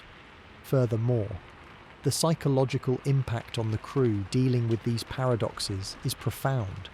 Imagine meeting your younger self. The cognitive dissonance could be crippling, or witnessing an event you know leads to a tragedy you cannot prevent due to consistency rules. the life support system would need to include mental health safeguards. But the existential dread of being in a predetermined loop or a branching universe might be too much for any human to bear. In conclusion, the Traveller's Paradox is not just a logical curiosity. It is a concrete threat that intersects with the deepest laws of physics. Whether through consistency enforcement, multiverse branching, DOT, or chronology protection, the universe seems to have safeguards against time travel paradoxes. For our time machine to be viable, it must either incorporate these principles into its design or find a way to circumvent them, both of which present challenges that may be insurmountable. The paradox problem ensures that time travel is not just an engineering puzzle, but a fundamental inquiry into the nature of reality itself. And it may be the final, unbreachable wall that keeps time travel forever in the realm of theory. This layered complexity, from energy to materials to navigation to life support and now to paradoxes, shows that each solved problem reveals a deeper, more intricate one, making the dream of time travel a cascading series of impossibilities. Yet, the pursuit forces us to ask profound questions, driving science forward even if the ultimate goal remains out of reach. And that, perhaps, is the real value of this entire thought experiment, not in building the machine, but in expanding our understanding of the cosmos we call home. Navigating the labyrinth of paradoxes reveals another profound hurdle. How does a human being, with a brain evolved for a three-dimensional world and reaction times suited for throwing spears, possibly control a machine that manipulates the fabric of space-time itself? The interface between the pilot and a time machine cannot be a simple control panel with joysticks and blinking lights. It would have to be a seamless fusion of biology and technology, a cybernetic connection that transcends our current understanding of human-computer interaction. Consider the timescales involved. Correcting a course through warped spacetime isn't like steering a car. A miscalculation lasting a microsecond could mean arriving a million years off target or materializing inside a star. Human neural impulses are too slow, our conscious thought too deliberate. The pilot would need to process information and execute commands on timescales comparable to the machine's own internal computational processes. This necessitates a direct neural link, a system that reads the pilot's intentions directly from their brain and translates them into commands for the time machine's core systems. It would be less about manually controlling and more about intuitively willing the machine to act. The pilot wouldn't push a button to activate a warp field. They would think about the desired curvature of space-time, and the machine would enact it. This requires a two-way flow of information. The machine must also feed data back into the pilot's consciousness. To navigate the fourth dimension, the pilot cannot rely on a flat screen showing a three-dimensional map. They must perceive time as a navigable dimension. The interface would have to create a perceptual experience of the fourth dimension, allowing the pilot to see world lines, closed time-like curves, and the topology of spacetime as if it were a landscape. This is a concept almost incomprehensible to our three-dimensional brains. We can understand the idea mathematically, but to perceive it directly would be like trying to explain colour to someone born blind. The neural interface would have to augment human perception, creating a synthetic sense of temporal geometry.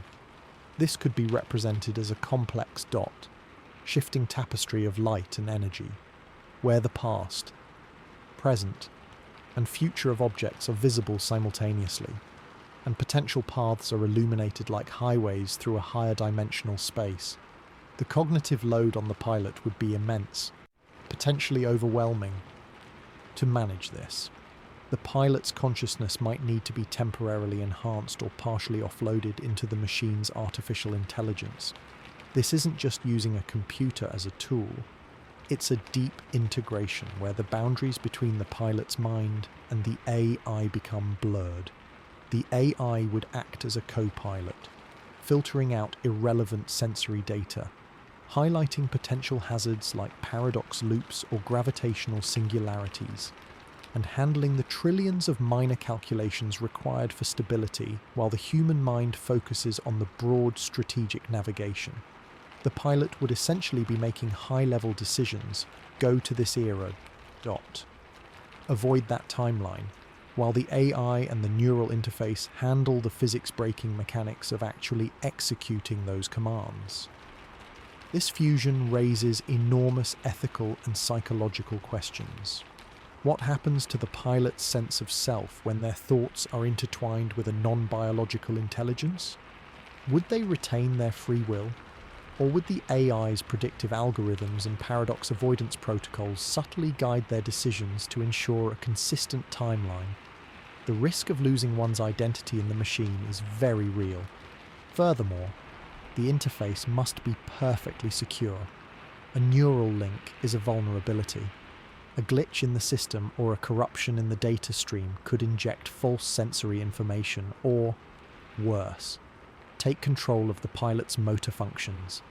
A single erroneous impulse, a momentary misreading of intent, could have catastrophic consequences. Imagine intending to travel to the Cretaceous period, but a neural spike is misinterpreted, sending the ship to the heat death of the universe instead. The system would need unimaginable redundancy and error checking, likely with multiple independent neural processors cross-referencing every command. The physical connection itself is also a challenge. Would it be a non-invasive headset that can read brainwaves with perfect fidelity? Or would it require a more direct invasive neural implant for faster and more accurate data transfer? An implant offers higher bandwidth but carries risks of rejection, infection, or long-term degradation. A non-invasive system might be safer but could be prone to lag or interference. The technology for either option that meets the required specifications does not exist. Our current brain-computer interfaces are primitive, allowing for basic movement of cursors or robotic arms, not the complex, high-speed exchange of multidimensional spatial and temporal data required here. Training for such a role would be a lifelong endeavour. A pilot would need to learn to think in 4 dimensions, to understand the physics of general relativity not as equations but as an intuitive sense, like a sailor understands the wind and currents. They would undergo rigorous psychological conditioning to withstand the disorientation of perceiving time non-linearly and to resist the existential shock of seeing history as a fixed tapestry or a branching tree. The selection process for pilots would be extreme, seeking individuals with unique neural plasticity and cognitive stability. Even with the best interface and training, the potential for error remains. Human beings are emotional. Fatigue, stress, or a moment of panic could lead to a disastrous decision. The system would need safeguards. Perhaps an AI override that can take control if the pilot's biometrics indicate distress or if their commands would lead to an immediate physical danger like a collision. But this then questions who is truly in control, the human or the machine? Is the pilot a master or a component? This relationship defines the entire operation of the time machine. Without this profound symbiosis, a human could never hope to control the unimaginable forces required for time travel. The machine is not a vehicle to be driven.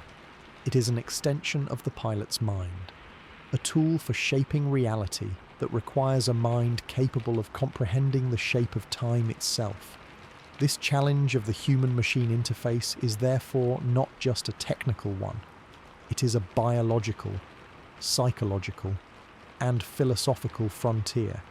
It forces us to consider the next stage of human evolution, where we merge with our technology to perceive and interact with the universe on a fundamental level. And like the other obstacles, it suggests that the operator of a time machine would have to be as advanced and complex as the machine itself, a being that is no longer entirely human, but something new, something born from the necessity of navigating the rivers of time. This transformation may be the ultimate price for mastering time, a price that changes the traveller as much as the journey changes history. The cumulative weight of these challenges, from energy to materials, from navigation to paradoxes, and now to the very nature of the pilot, builds a compelling case for the practical impossibility of time travel. Each layer adds not just technical complexity, but profound existential questions about our place in the cosmos and the limits of our own humanity.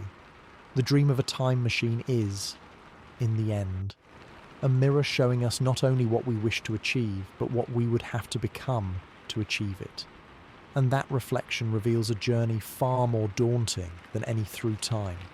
But even if we achieve a perfect symbiosis between pilot and machine, the brain behind the entire operation, the computer itself, faces a challenge that makes every supercomputer we have today look like an abacus.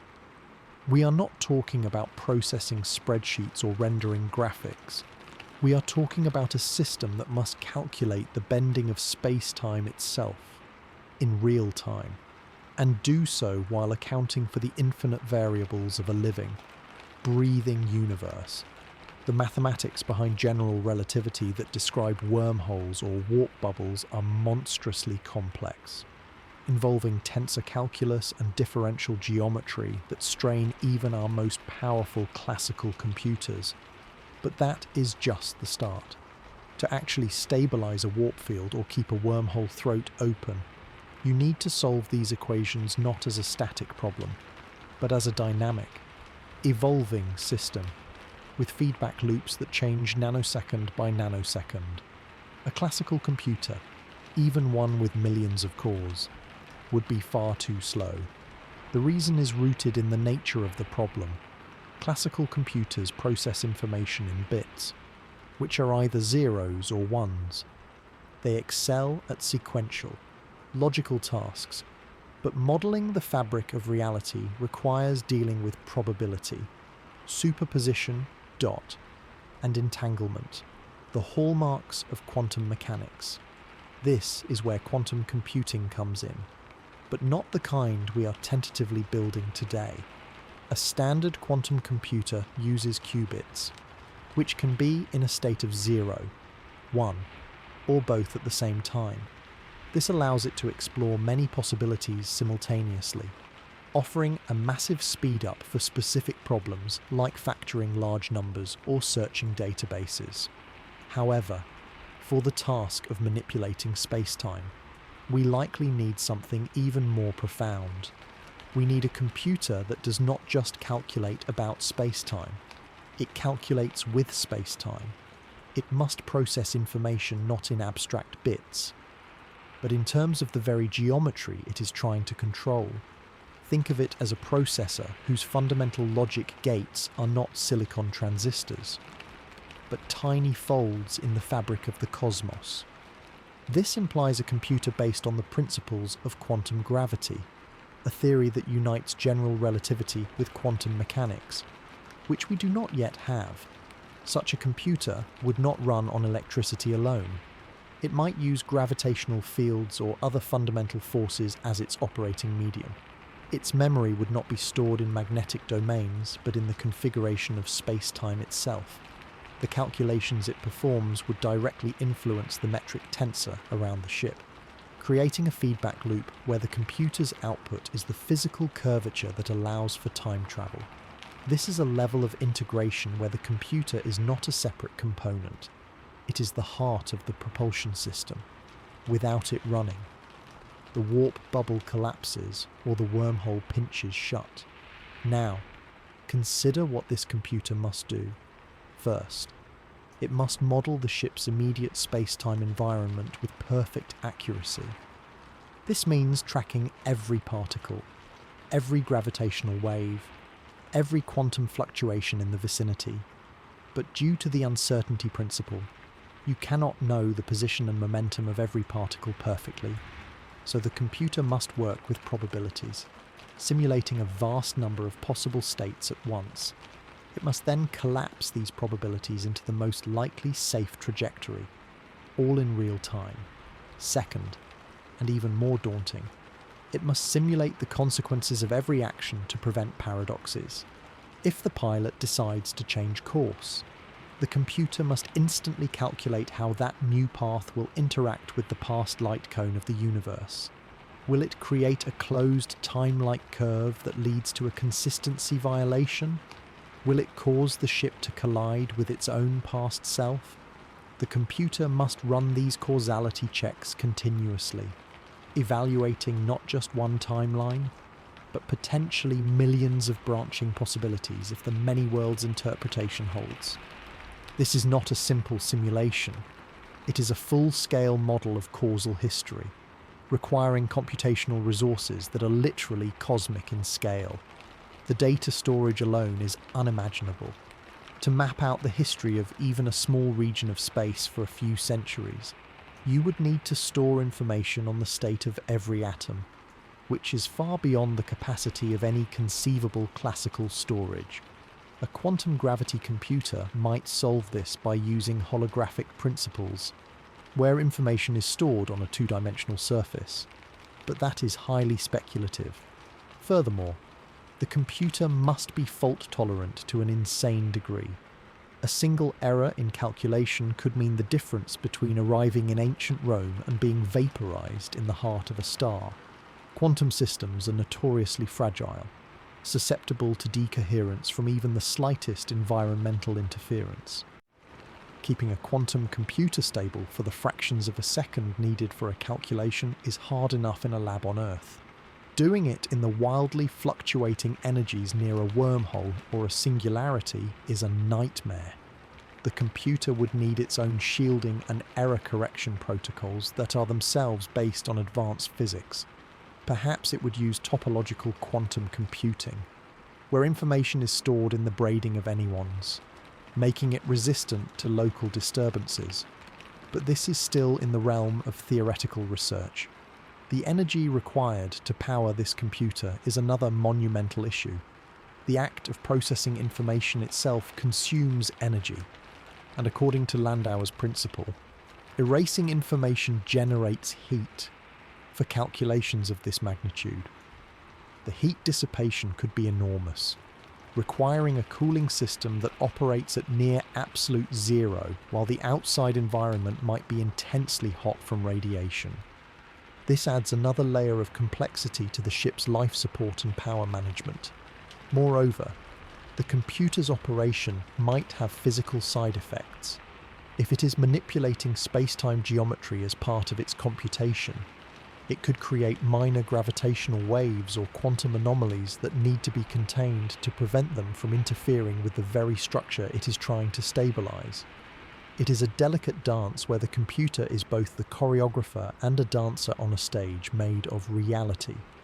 The software for this system is another frontier. Who programs it? The code would not be in Python or C++. It would likely be a language based on geometric logic or causal set theory, describing relationships between events in space-time. Writing and debugging such code would require a deep understanding of physics that we do not yet possess. The AI running on this computer would need to be capable of learning and adapting to new physical laws it might encounter in different eras, making it a truly autonomous entity. In essence, this quantum computational core is not just a tool, it is a fundamental organ of the time machine, without which the entire concept is impossible.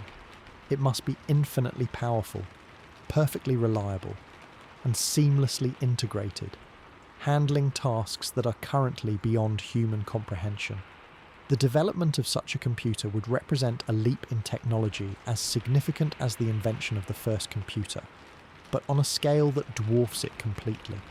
This challenge shows that time travel is not just about harnessing energy or finding exotic materials. It is about processing information at a level that blurs the line between calculation and creation, where the computer does not simulate reality but actively participates in shaping it. And that, perhaps, is the most humbling realization of all. To build a machine that controls time, we must first build a mind that can understand and command the very geometry of existence. But even with a computer mind capable of shaping space-time, the vessel and its crew would face a silent, invisible enemy that conventional shields cannot stop: exotic radiation. Imagine radiation that does not just penetrate matter, but twists the very fabric of reality around it. That is the peril awaiting a time machine beyond the safe confines of our familiar era. The dangers escalate far beyond the Van Allen belts or solar flares we plan for today. When travelling to different cosmic epochs or skirting the edges of singularities, the ship would be bombarded by forms of energy and particles that are utterly alien to our current understanding. Lead plating or water shields, which might block alpha particles or gamma rays, would be as effective as tissue paper against these forces. For instance, consider hawking radiation from primordial black holes. These tiny, ancient black holes, predicted by theory but not yet observed, would emit a faint but insidious stream of particles as they evaporate, near a time machine's trajectory. This radiation could consist of high-energy photons and other particles that carry information about quantum gravity, potentially interacting with the ship's structure in unpredictable ways. Then there is the cosmic microwave background radiation, which in our current era is a cool remnant of the Big Bang. But travel back to a younger universe, and this background radiation was once intensely hot and energetic, a searing bath of photons that would cook any known material and disrupt electronic systems with ease. Furthermore, the early universe was filled with a dense soup of fundamental particles and radiation from the first moments after inflation, an environment more hostile than the core of the hottest star. But it does not stop there. Theoretical models suggest the possibility of radiation from higher dimensions or exotic particles that do not interact via the electromagnetic force, meaning they would pass through conventional shielding as if it were not there. These could include axions, dark matter particles, or even strangelets from quark matter, each capable of causing catastrophic damage by triggering phase transitions in normal matter or unravelling atomic nuclei. The shielding required cannot be passive. It must be an active, dynamic system that adapts to the specific threats of each era. This is where exotic matter comes back into play. Just as it might be used to stabilise wormholes, exotic matter with its negative energy density could generate force fields that act as a shield. These fields would not merely block particles, they would manipulate the local curvature of space-time to create a protective bubble. Think of it as creating a gravitational lens or a warp in space that deflects incoming radiation away from the ship, much like a stealth aircraft deflects radar, but on a fundamental level.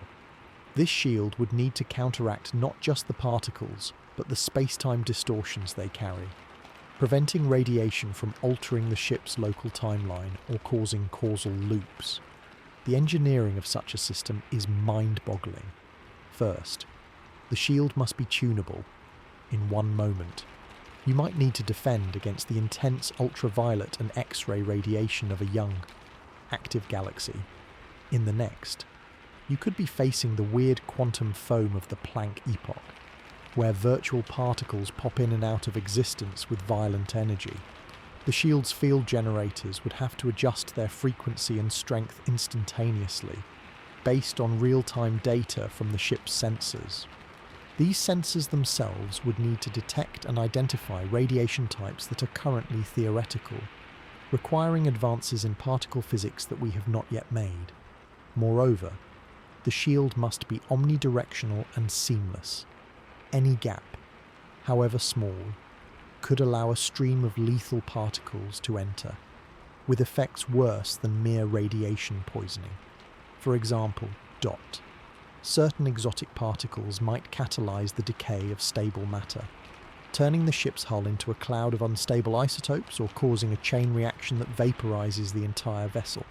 Others could induce quantum tunneling effects, where atoms in the crew's bodies spontaneously rearrange, leading to horrific biological transformations at the molecular level.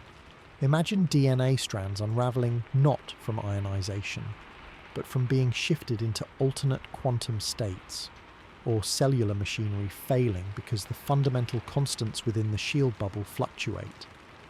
The life support system we discussed earlier would be useless if such radiation breaches occur, as it could not counteract such deep-level damage. The energy demands for maintaining this shield are another monumental hurdle. Generating and sustaining force fields strong enough to deflect space-time curvature itself would consume power on a scale comparable to the propulsion system. This energy must be drawn from the same galactic-scale source we talked about, and it must be delivered without interruption. A flicker in the shield, even for a microsecond, could be fatal. The system would need redundant power supplies and fail-safes, perhaps with capacitors that store enough energy to maintain the shield for critical moments if the main supply fails. But energy is not the only resource. The shield might require a constant supply of exotic matter to function, raising the same production and containment issues we faced before. If exotic matter is used to generate the fields, then any degradation or loss of this material would weaken the shield, creating a vicious cycle where the very protection needed is also a point of vulnerability. Then there is the problem of heat dissipation. When radiation is deflected or absorbed by the shield, energy is transferred, and that energy must go somewhere. In space, heat can only be radiated away, but near a singularity or in a dense region of the early universe, the ambient temperature might be so high that radiating heat becomes inefficient. The shield system would need integrated heat sinks or radiators that operate under extreme conditions, possibly using quantum effects to dump thermal energy into higher dimensions or other speculative mechanisms. Otherwise, the ship would cook from the inside out. The computational burden is also immense. The quantum computer we imagined must not only navigate and avoid paradoxes, but also control the shield in real time. It has to model the interaction between incoming radiation and the shield fields, predicting how each particle or wave will be affected and adjusting the field parameters accordingly. This involves solving complex equations from quantum field theory and general relativity simultaneously, a task that would overwhelm even the most advanced systems we can conceive of today. Additionally, the shield must protect the ship's own systems from radiation, the delicate quantum computer, the neural interfaces, and the life support machinery are all susceptible to disruption from high-energy particles. Shielding them requires a nested approach, with multiple layers of protection, each tailored to specific threats. For example, the quantum computer might need to be housed in a region of stabilized spacetime within the ship, isolated from external fluctuations by its own mini-shield. The psychological impact on the crew cannot be ignored. Knowing that an invisible, unknowable threat lurks just beyond the thin veil of a force field could induce constant anxiety. The shield's status would be a critical display on every console, and any fluctuation could trigger alarms, keeping the crew in a state of high alert. This mental strain, combined with the other stresses of time travel, could lead to decision-making errors that compromise safety. Furthermore, the shield itself might have side effects. Manipulating space-time to deflect radiation could create minor gravitational anomalies or temporal distortions around the ship. These might interfere with navigation sensors or even attract unwanted attention from other objects in the vicinity. In some theories, aggressive shielding could theoretically create its own closed time-like curves or amplify vacuum fluctuations, leading to spontaneous particle creation or other hazardous phenomena. Testing such a shield is nearly impossible with current technology. We cannot simulate the radiation environments of the early universe or near black holes in a lab. Any prototype would have to be tested in situ, which means sending it into dangerous regions with no guarantee of success. The development cycle would be long and risky, requiring iterative improvements based on data from missions that might not return. In summary, protection against exotic radiation is not an add-on. It is a core survival system that must be integrated into every aspect of the time machine's design. Without it, the journey is suicidal. The shield must be active, adaptive, and incredibly powerful, leveraging exotic physics to create a bubble of safety in a cosmos filled with unknown energies.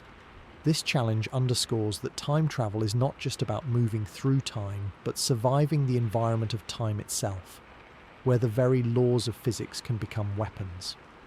Each layer of defense we add, from energy to computation to shielding, reveals another dimension of complexity, making the dream of a time machine seem more like a fantasy.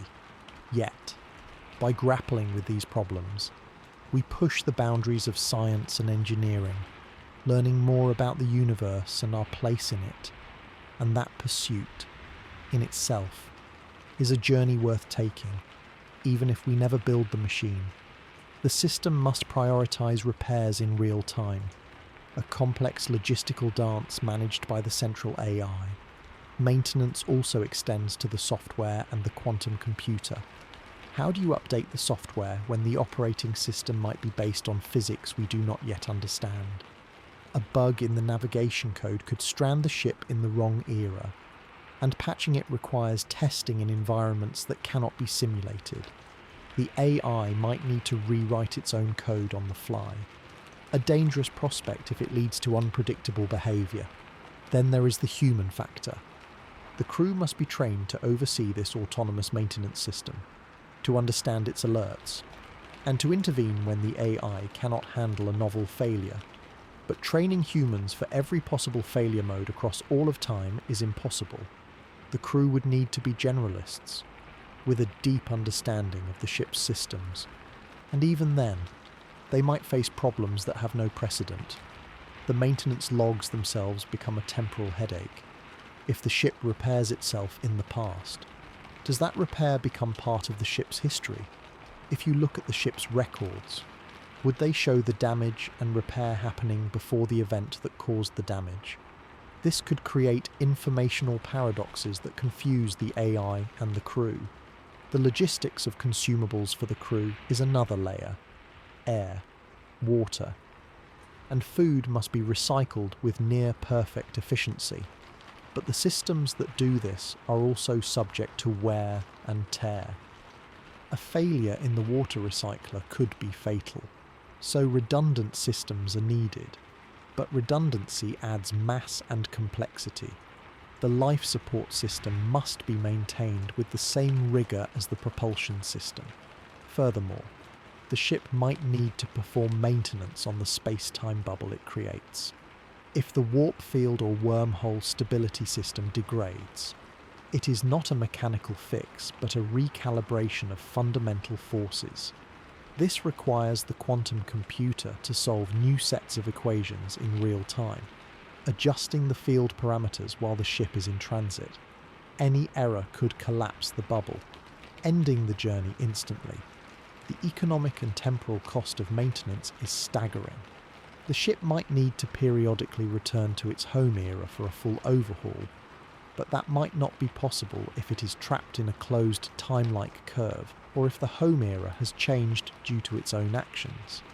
The concept of a home base becomes fluid and uncertain. In essence, maintenance and logistics for a time machine are a continuous, high-stakes exercise in microengineering not just of matter, but of local space-time. The ship must be a closed, self-sustaining entity that can exist independently of any external support, forever. It cannot rely on supply chains or outside help. It must be its own factory, repair shop, and power plant. This turns the time machine from a vehicle into a living world, a tiny, mobile bubble of civilization that must endure the entirety of cosmic history on its own. The burden of keeping it operational is perhaps the ultimate test of engineering, demanding a level of autonomy and resilience that we can barely imagine. Without solving this, the time machine would break down on its first journey, becoming a permanent relic in some forgotten era, a monument to a dream that was too complex to sustain. This relentless need for self-sufficiency adds yet another layer of immense difficulty to an already impossible-seeming project, reminding us that the hardest part of time travel might not be the journey itself, but simply keeping the machine from falling apart along the way.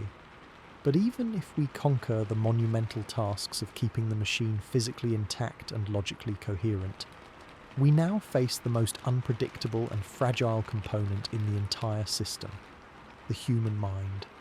After all, what good is a ship that can traverse eons if its crew is driven insane by the journey? The psychological toll of time travel is a frontier we are only beginning to understand, and it may prove to be the ultimate barrier. Imagine the profound disorientation of having your personal timeline shredded. One moment you are watching dinosaurs roam, the next you are orbiting a dead star at the end of time, and then you are back in your own childhood, all within what feels like a single, continuous consciousness. Your brain, evolved to process a linear flow of cause and effect, would be utterly overwhelmed. This is not simple jet lag. This is a fundamental assault on your perception of reality. The first and most immediate effect would be an extreme form of temporal disorientation.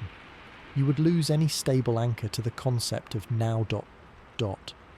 The present moment, which grounds all human experience, becomes a fluid, arbitrary point. Your memories would be a jumbled archive of epochs, and distinguishing between a memory from 1,000 years ago and one from yesterday would become a cognitive nightmare. This could lead to severe anxiety, depression, and a deep-seated identity crisis. Who are you when your past is a collection of borrowed moments from history and your future is an unknown variable you have already visited? This confusion would be compounded by the sheer scale of what you witness.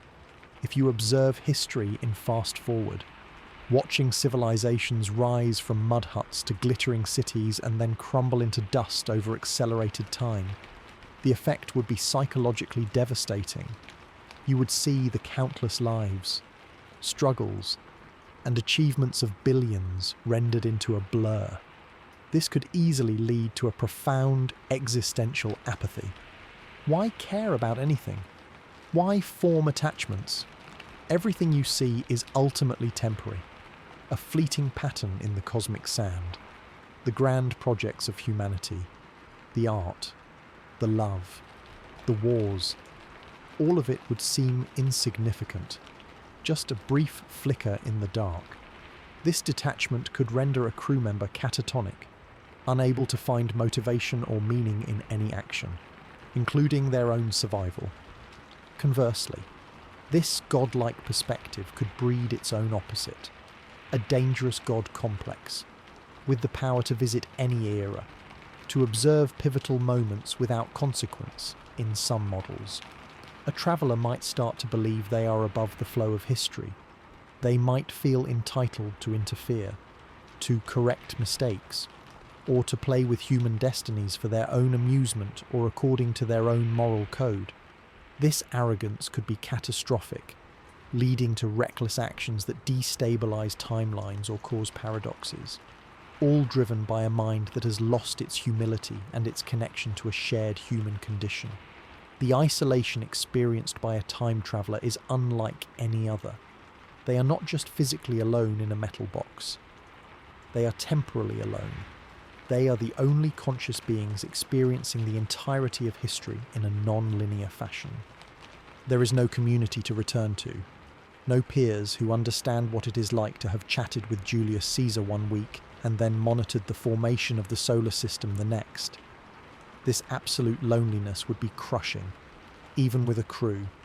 The shared experience is one of mutual exile from the natural flow of time. They cannot call home, because home might not exist in the way they left it. They cannot share their discoveries with their contemporaries, because their contemporaries are centuries or millennia dead. This profound solitude could lead to paranoia, psychosis, and a complete breakdown of social bonds within the crew itself. The very design of the time machine must, therefore, incorporate advanced psychological support as a core system. not an afterthought. This goes far beyond having a ship's counselor.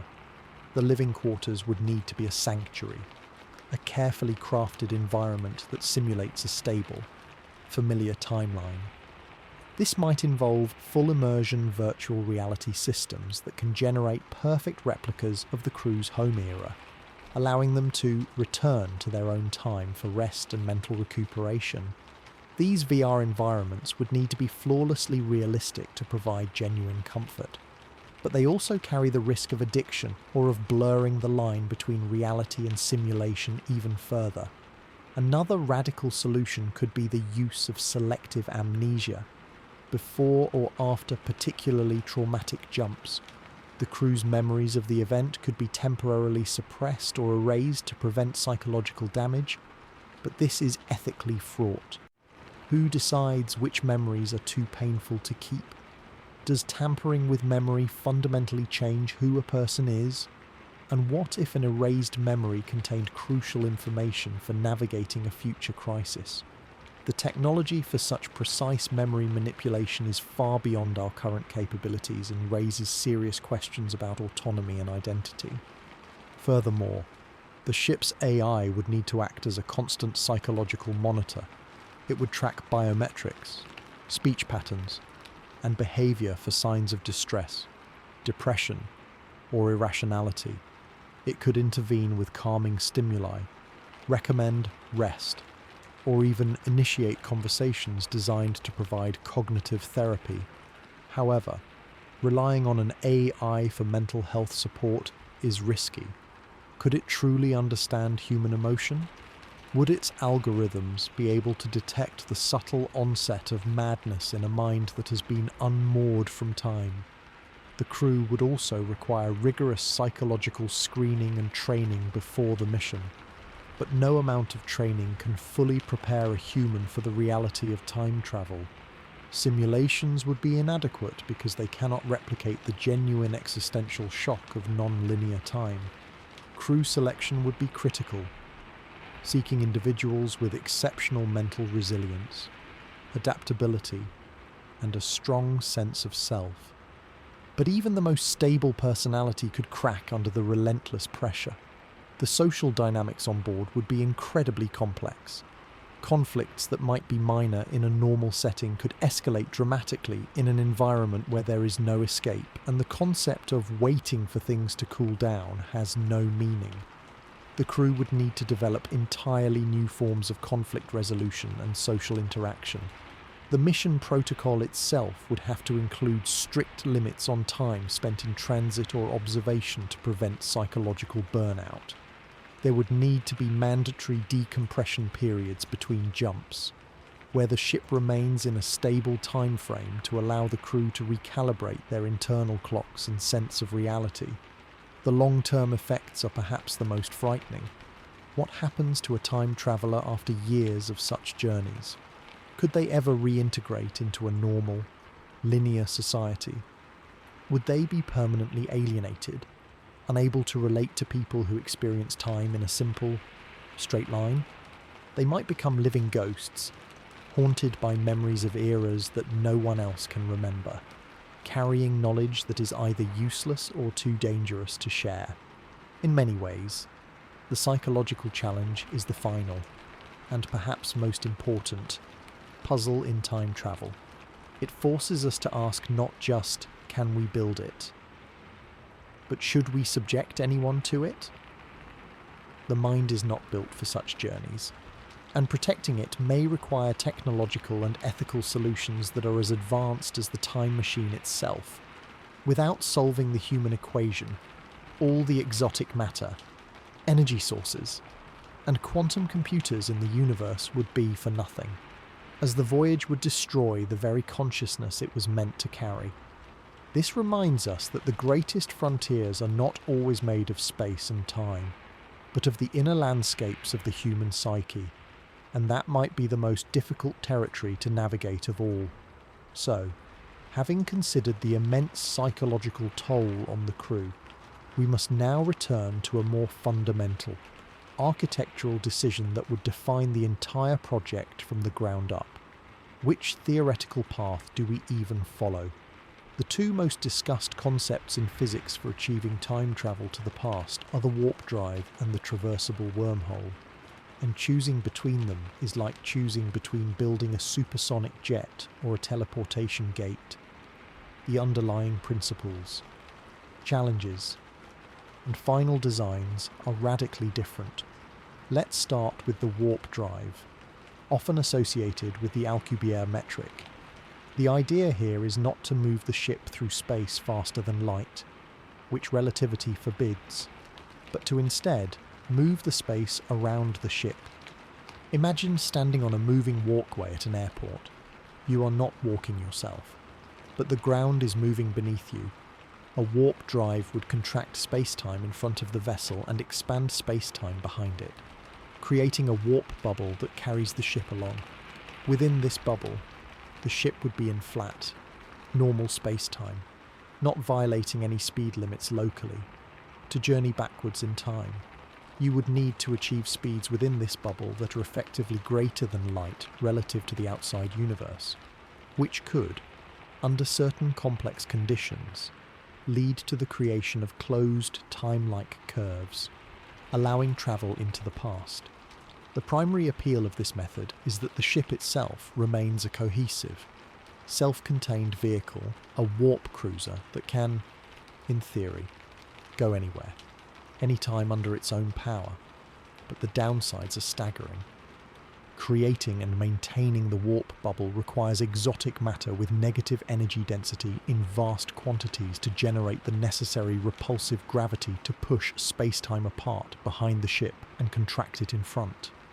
The energy requirements are galactic in scale, as we have discussed. Furthermore, controlling this bubble with precision is a nightmare.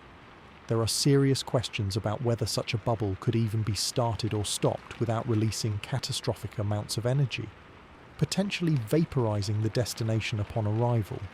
Some theories also suggest that the front of the warp bubble would accumulate highly energetic particles and radiation over the journey, which would be released in a deadly blast when the bubble decelerates. Now, let's consider the wormhole, or the Einstein-Rosen bridge as conceptualized by physicists like Morris and Thorne. This isn't about moving through space, but about bending it into a shortcut, a tunnel connecting two distant points in spacetime. If you can manipulate one end of this tunnel to move at relativistic speeds relative to the other, time dilation would cause that end to age slower. Then, by travelling through the wormhole from the moving end to the stationary end, you would effectively travel backwards in time relative to the outside universe. In this model, the time machine is not the ship itself, but the wormhole structure. The ship might simply be a vessel that enters and exits this relatively fixed portal. This station portal approach has some potential advantages. The mind-boggling energy needed might be concentrated on creating and stabilizing the wormhole itself, a one-time monumental cost, rather than being required for every single journey like with a warp drive. The ship could be a much simpler craft, perhaps only needing to withstand the transit through the tunnel rather than generating the temporal fields itself. However, the challenges are just as profound. First, you need to create the wormhole, which might have only existed in the primordial universe, meaning we would have to somehow capture and enlarge one or create one from scratch, a process that might require manipulating space-time at the Planck scale. Second, you have to line the entire throat of the wormhole with exotic matter to prevent it from collapsing instantly. The amount and stability of this exotic matter are, again, deal-breaking problems. Third, you have the engineering problem of moving one mouth of the wormhole. You cannot just tow it with a spaceship. You would need to subject it to intense gravitational fields or accelerate it to a significant fraction of light speed, which involves its own set of insane energy and material challenges. The two methods also present different risk profiles. A warp drive ship is a single point of failure if its systems fail during transit. It could be stranded or destroyed in the void between eras. A wormhole portal, however, represents a permanent and incredibly dangerous fixture in space-time if it falls into the wrong hands, or if something unwanted comes through from the other side. The consequences could be universe-altering. It is a permanent door in time, whereas the warp ship is a single journey. From a design perspective, the warp drive implies an agile, if unimaginably powerful, starship. The wormhole implies a massive, static infrastructure project, perhaps an entire space station built around sustaining the portal, with the actual time-travelling vessels being comparatively simple shuttles. The navigation challenges also differ. A warp ship must calculate its path through both space and time continuously, a dynamic process. A wormhole system requires you to first position the two ends in the desired locations and times, which is a colossal navigation and synchronization problem in itself. But once established, the journey through it might be instantaneous and predetermined. There is also a philosophical difference. The warp drive offers the illusion of freedom and exploration, a ship sailing the rivers of time. The wormhole feels more like a bridge or a subway system, connecting fixed points. It limits your destinations to where you have already built the infrastructure. In the end, both concepts are purely hypothetical and currently reside in the domain of mathematical solutions that may not be physically possible. They both rely on exotic matter, astronomical energy, and a complete understanding of quantum gravity. The choice between building a warp cruiser or a portal station defines the entire nature of the time travel endeavour, its scale, its risks, and its very purpose. It is a choice between a nomadic existence through time and the creation of a permanent gateway, and both paths are currently blocked by walls of physics that we cannot see over. This fundamental split at the very conception of the machine shows that time travel is not a single problem, but a tree of diverging problems, each branch leading to a new set of impossibilities. And this recurring theme of hitting a wall, no matter which direction we turn, is perhaps the most important lesson of all. It teaches us humility in the face of the cosmos's complexity and reminds us that some doors, no matter how alluring, might remain forever locked, not by our lack of imagination, but by the very laws that allow us to exist in the first place. The pursuit, however, forces us to learn incredible things about our universe, and that knowledge itself is a worthwhile destination, even if we never reach the promised land of time travel. The relentless technical and physical barriers we have discussed inevitably lead us to the most profound question of all. Even if we could, should we? The power to travel through time is not like discovering fire or inventing the internet. It is a capability of an entirely different order, one that comes with existential risks that could erase the very civilization that created it. This forces us to consider the absolute necessity of a rigid ethical framework, a prime temporal directive, before a single component is ever built.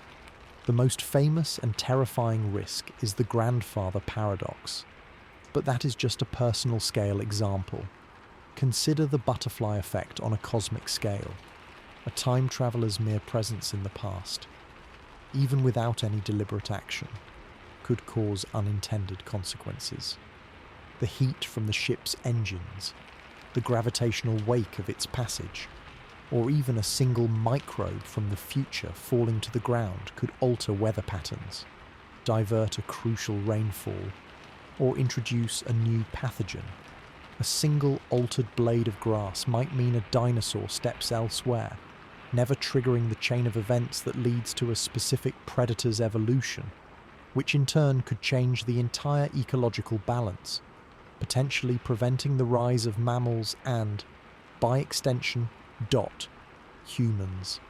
The universe is a complex, chaotic system where minuscule changes amplify over millennia. The responsibility is so immense it becomes paralyzing.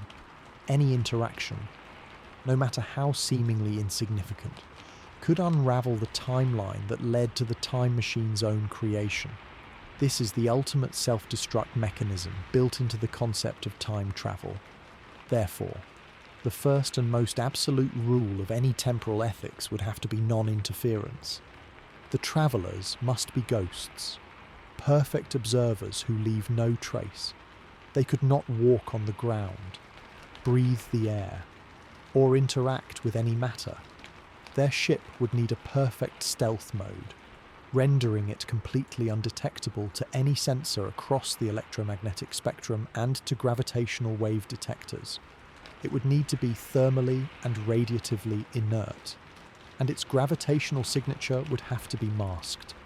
This is a technological challenge far beyond the already impossible propulsion system. But is perfect observation even possible? The act of observation itself can cause change.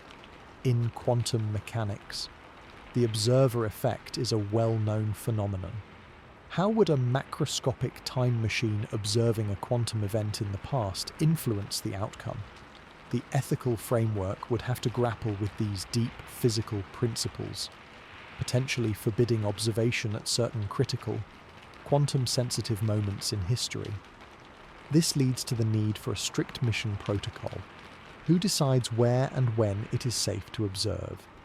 A journey to watch the construction of the pyramids might be deemed safe.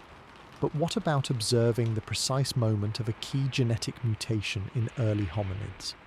A council would have to evaluate the potential risks of every single destination, a task requiring a near godlike understanding of causal chains. The crew would have no freedom. Their every move would be pre-scripted and enforced by the ship's AI.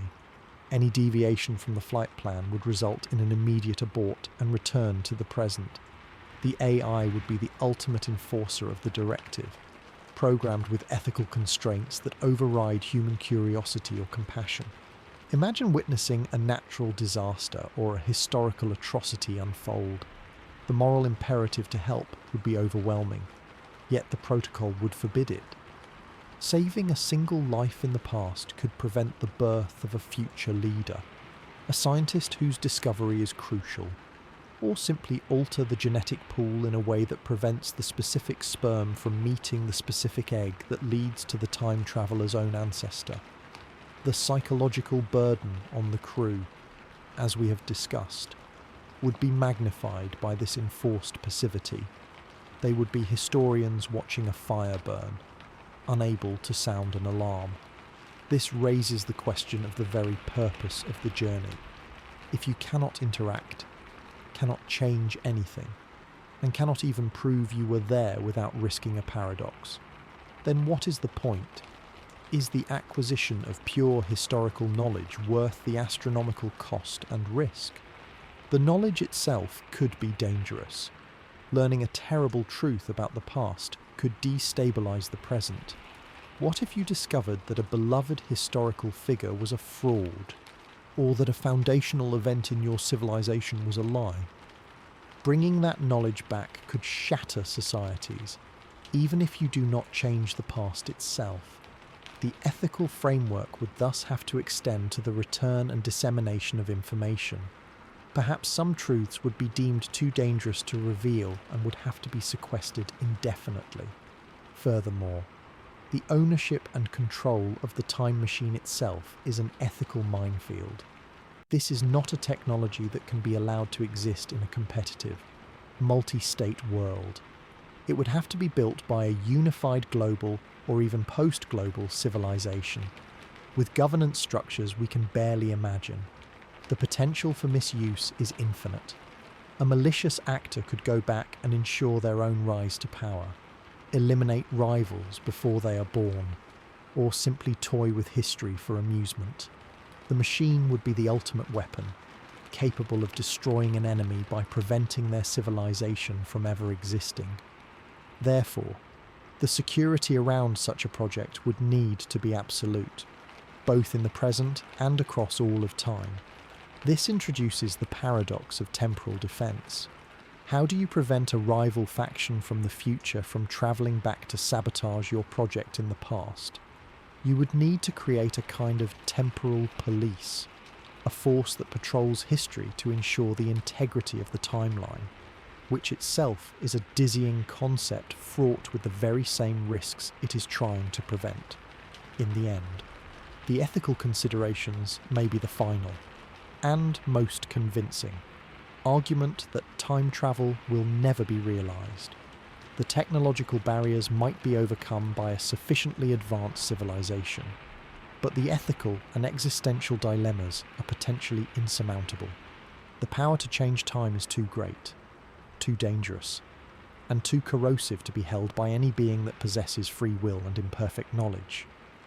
The only safe course of action, the ultimate ethical conclusion after weighing all the risks, might be to never build the machine at all, to choose to leave history untouched, not because we cannot change it, but because we respect it too much to risk everything we are and everything we could be on a journey from which there may be no return. This sobering realization brings our grand exploration full circle, from the theoretical foundations to the ultimate moral imperative, and it is perhaps the most important lesson in this entire series of thought experiments, building upon the heavy ethical constraints that would govern any time travel endeavour. We now must grapple with a more insidious and physically destructive threat, the unravelling of causality itself, while ethics tries to prevent us from deliberately changing the past. Physics might conspire to create accidental paradoxes that are not just logical puzzles but real, universe-breaking events. The most feared of these is the causal loop, a self-referential chain of events that has no true beginning or end. Imagine a scenario where a time traveller, let's say an engineer, goes back in time and gives the blueprints for the time machine to her younger self. The younger self then grows up to build the machine using those same blueprints, and eventually travels back to give them to her past self. Where did the blueprints originally come from? They seem to have popped into existence from nowhere, a clear violation of the conservation of information and energy. This is a bootstrap paradox, a type of causal loop where an object or piece of information is never created, only passed along in an infinite cycle. Now, while that might seem like a clever trick, the physics behind such a loop is far from benign. The real danger is not just the logical inconsistency, but the potential for these loops to generate infinite amounts of energy. Think about a feedback loop in a sound system. A microphone too close to a speaker picks up its own output, amplifies it, and sends it back, creating a deafening screech. A causal loop in space-time could act in a similar way. If an event causes itself through a time loop, the energy involved in that event could be recirculated and amplified with each iteration. For instance, if a laser beam is sent back in time to power its own creation, the energy could build up exponentially with each cycle, quickly reaching levels that could vaporize the time machine and tear a hole in the local fabric of space-time. This isn't just theoretical speculation. Some solutions to the equations of general relativity that permit time travel also suggest that the energy density in such loops would become infinite, leading to a catastrophic failure sometimes called a time tsunami or a vacuum collapse. The very structure of reality might not be able to sustain such a violation of causal order. This means that a time machine would need built-in safeguards to prevent it from ever creating or entering a causal loop. The navigation system we discussed earlier, with its godlike computational power, would have to include a dedicated causal stability sensor. This wouldn't be a simple radar. It would be a profoundly complex system monitoring the topology of space-time itself, looking for the telltale signs of a closed time-like curve beginning to form. It would analyse the world lines of every object in the vicinity, including the ship itself, to predict if any action is about to create a self-referential loop. This is an astronomically difficult task because it requires the computer to simulate not just one timeline, but all potential timelines that branch from every decision, and then identify those that fold back on themselves. If the sensor detects even a probability of a loop forming, it would trigger an immediate abort sequence. The ship's systems would disengage from the time travel mechanism, perhaps by shutting down the warp field or collapsing the wormhole entrance, and execute an emergency return to the present or a safe, neutral time frame. But how do you define a safe time frame? The mere act of aborting a mission could itself have causal consequences. The abort protocol would need to be designed to minimize any interaction, perhaps by returning to a point in time just after the ship originally departed, a clean and self-consistent closure. However, the problem is even trickier with subtle loops. It might not be as obvious as a ship meeting itself. Consider a scenario where the time traveller, while in the past, reads a historical document that details the very mission they are on. Inspired by this document, they decide to undertake the mission, which results in them going back and ensuring that document is written. The information is looped. While this might not seem immediately destructive, the cumulative effect of multiple such loops could destabilize the timeline, making it brittle and prone to sudden, catastrophic failure. The energy might not be infinite in a single loop, but over many iterations, it could build up to a critical point. Therefore, the causal stability system would need to be paranoid, flagging even seemingly harmless information loops.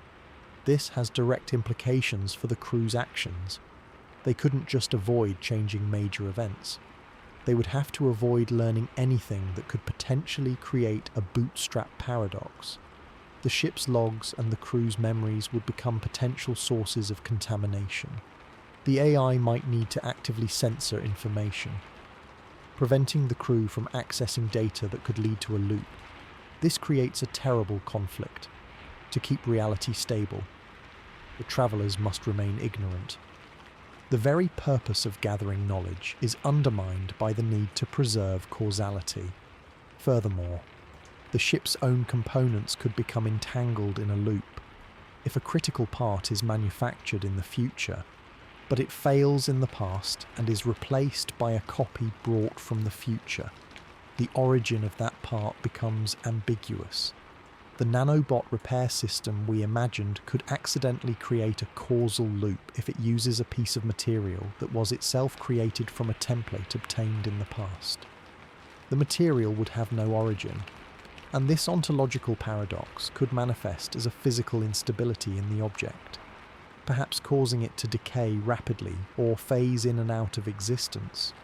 The maintenance system would need to track the provenance of every atom, ensuring that no closed material loops are formed. This is another immense computational burden. The energy required to power the causal stability sensors and the abort systems would be significant, adding to the already impossible power demands. Every safety feature we add makes the machine more complex and more likely to fail in other ways. There is also the possibility that the universe itself has a built-in mechanism to prevent causal loops, like Stephen Hawking's chronology protection conjecture. This suggests that whenever a closed time-like curve is about to form, quantum effects will conspire to make it impossible, perhaps through a massive build-up of energy that destroys the time machine. In this case, our ship's causal stability system would be fighting against the universe's own immune system. If the conjecture is true, then any attempt to time travel would trigger a self-destruct sequence woven into the laws of physics, making the entire endeavour futile. But if it is not true, then the burden falls entirely on our machine's design to prevent these loops.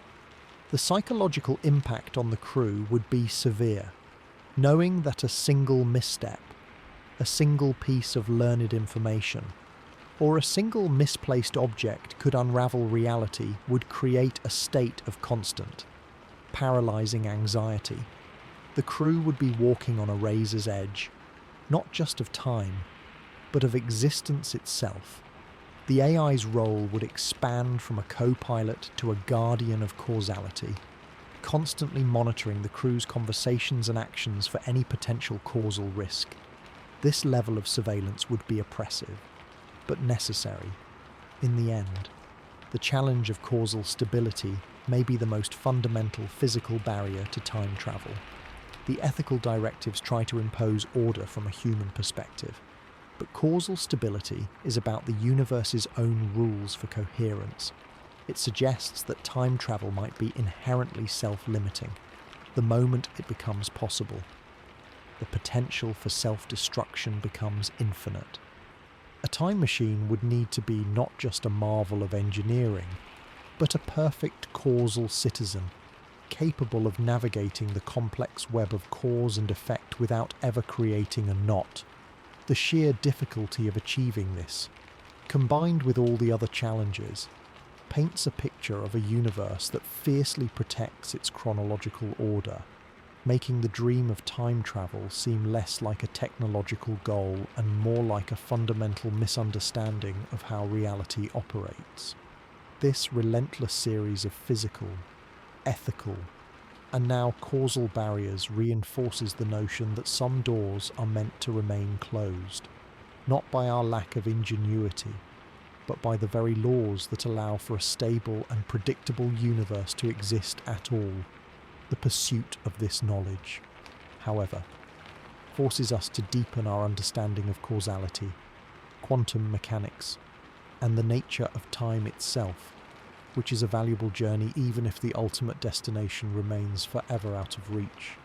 Even if we somehow solve the immense technical and causal stability problems, we are immediately confronted with a more pragmatic, yet equally daunting, barrier: the sheer economics of the endeavour.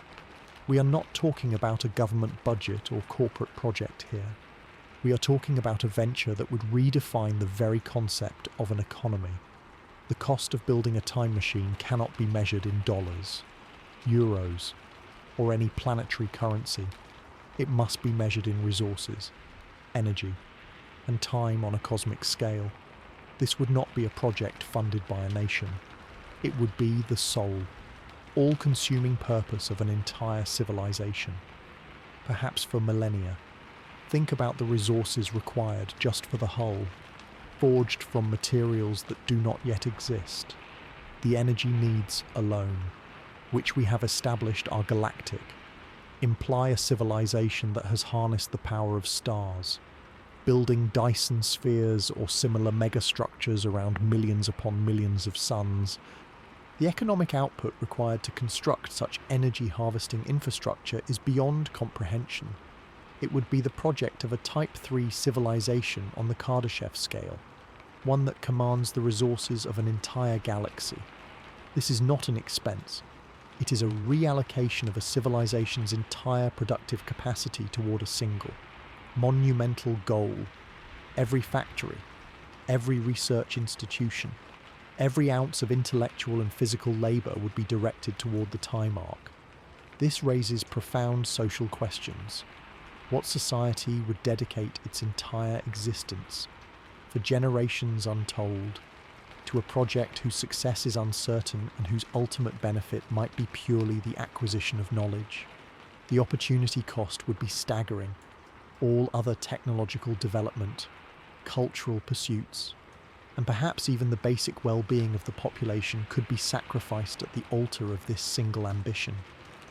The economy would have to be restructured into a total commitment, a command economy on a civilizational scale where every aspect of life is oriented toward the build. This kind of single-minded focus is unprecedented in human history. Even the pyramids or the Apollo program were tiny, fleeting endeavours compared to this. The timescale for construction alone could be millions of years, far beyond the lifespan of any individual or even any species as we know it. This implies a society that is incredibly stable, resistant to internal collapse, external threats, and sheer boredom over cosmic timescales. The logistics of resource gathering are another economic nightmare. The exotic matter, the energy sources, the raw materials for the hull, these are not found in one solar system.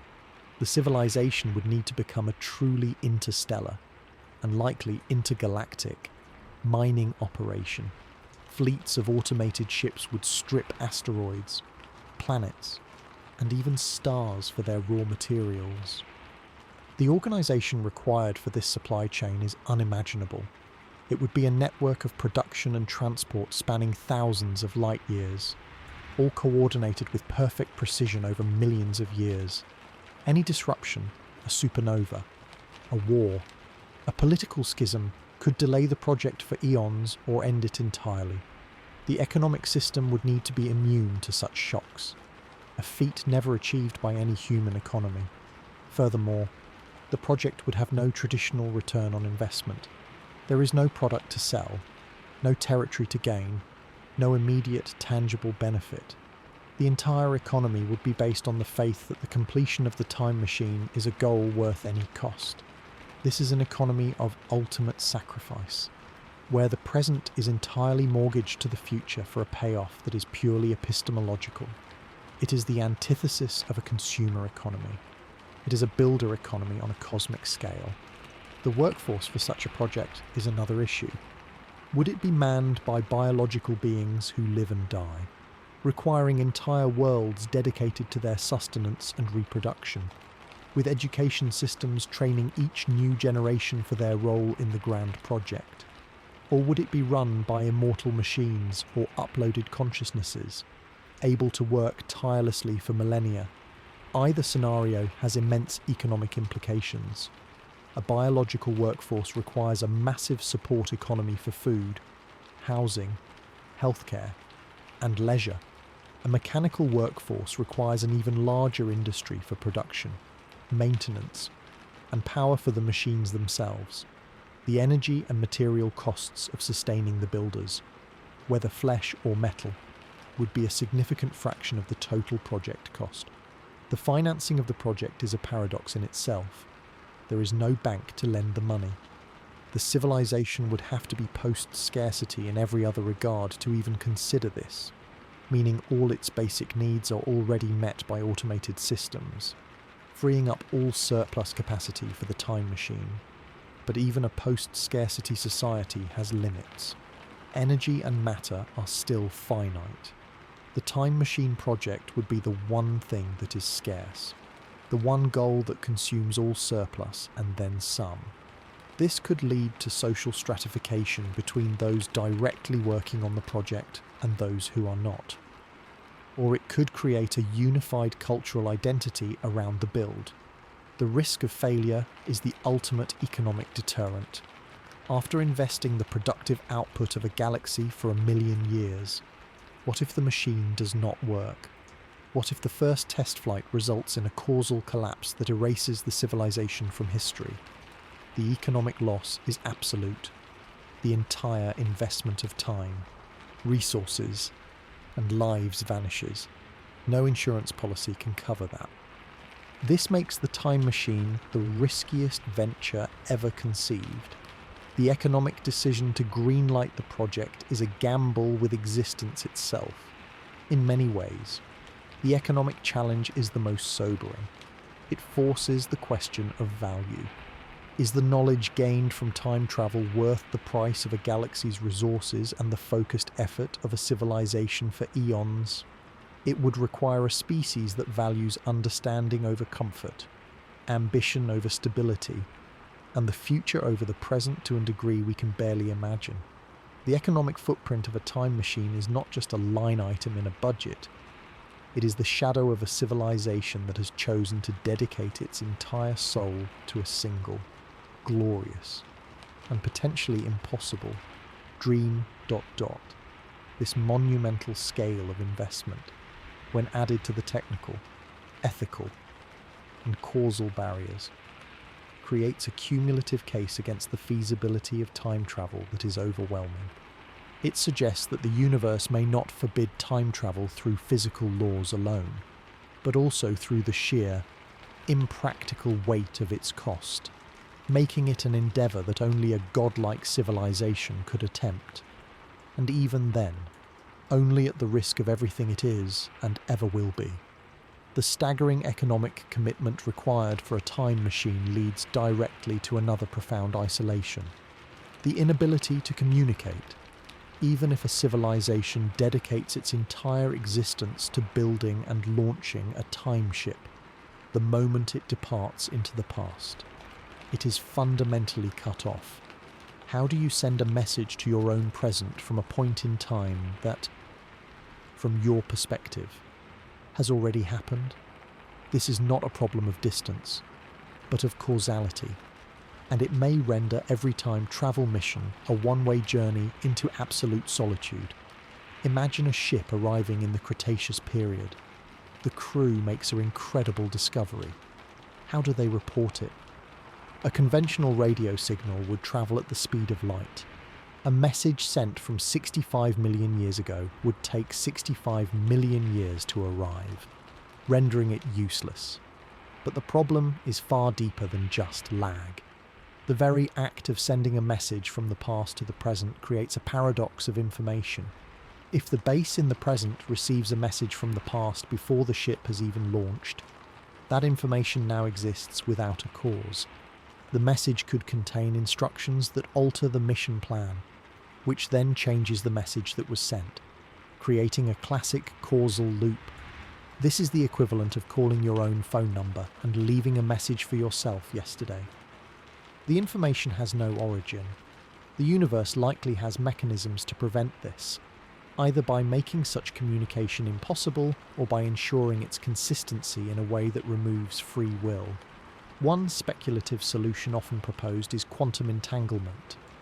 This is a phenomenon where two particles are linked in such a way that the quantum state of one instantly influences the other, regardless of the distance between them. This spooky action at a distance, as Einstein called it, seems to transcend space. The hope is that it might also transcend time. If you could create a pair of entangled particles and take one with you in the time machine, then manipulating your particle in the past would instantly affect its partner in the present, allowing for faster than light, and perhaps faster than time, communication. ... However, this is almost certainly a dead end. Our current understanding of quantum mechanics indicates that entanglement cannot be used to send meaningful information. The correlation between the particles is random. You cannot force one particle into a specific state to send a Morse code message. The moment you try to manipulate it to encode data, you break the entanglement. Furthermore, there is no evidence that entanglement works across time in this way. It links particles across space, but both particles still exist in the same present moment. Sending one to the past would likely decohere the link, as it would be interacting with a different environment and timeline. Even if it were possible, it would create the same paradoxes. If the base receives a message reading "Abort mission" before the ship launches, and then aborts the mission, the ship never goes back and never sends the message. The paradox remains. Another idea is to use a wormhole as a communication channel. If you have a traversable wormhole, you could theoretically send a laser beam or a data stream through it, but this requires that both mouths of the wormhole are already in place, with one moved to the past. This brings us back to the immense challenge of moving a wormhole mouth, which is likely impossible. And again, if you send a message through a wormhole from the past to the present, you are still creating information that arrives before it was sent, with all the associated causal dangers. The most likely, and bleakest, outcome is that intertemporal communication is simply impossible. The time ship would be utterly on its own. It could not call for help. It could not send back its findings, and it could not receive updates or new orders. This has devastating implications. First, it makes the mission incredibly risky. Any problem, from a mechanical failure to a hostile encounter in the past, must be solved with the resources on board. There is no cavalry coming. The ship's design must be flawless and its systems completely redundant, as we have discussed, because there are no rescue missions. Second, it undermines the scientific purpose of the journey. if you cannot report your discoveries. Then the knowledge dies with the crew. The entire monumental economic effort yields no tangible return for the civilization that built it. The only value is for the crew themselves, a handful of individuals who gain a god's perspective on history but can never share it. This makes the economic investment even more questionable. Why spend the resources of a galaxy for a benefit that cannot be distributed? Third, the isolation would be psychologically crushing. We mentioned the loneliness of being unmoored from time, but this is compounded by being cut off from home. The crew would have no way of knowing if their civilization still exists, if it has fallen, or if it has been erased by their own actions. They could return to their launch date only to find a barren world or a different timeline altogether, with no warning. This absolute communication blackout also affects the very concept of a mission protocol. Without the ability to receive new information, the crew's initial instructions would be set in stone. They would have to follow them rigidly, even if circumstances in the past revealed that those instructions were based on flawed historical data. There could be no remote guidance from historians or ethicists in the present. The ship's AI would be the final authority on all decisions. A terrifying responsibility. Furthermore, the inability to communicate might be a built-in safety feature of the universe. Perhaps the laws of physics prevent intertemporal signaling specifically to avoid paradoxes. This chronology protection would extend to information, ensuring that the timeline remains consistent. Any attempt to send a message would fail. The signal would be lost to static. The entangled particles would decohere, or the wormhole would flicker shut at the critical moment. This would be the universe's way of enforcing causal order for the crew. This means that their journey is not just a physical voyage, but an existential one. They are not just explorers, but castaways, forever separated from their point of origin by an unbridgeable temporal chasm. Every observation they make, every data point they collect, is for their eyes only.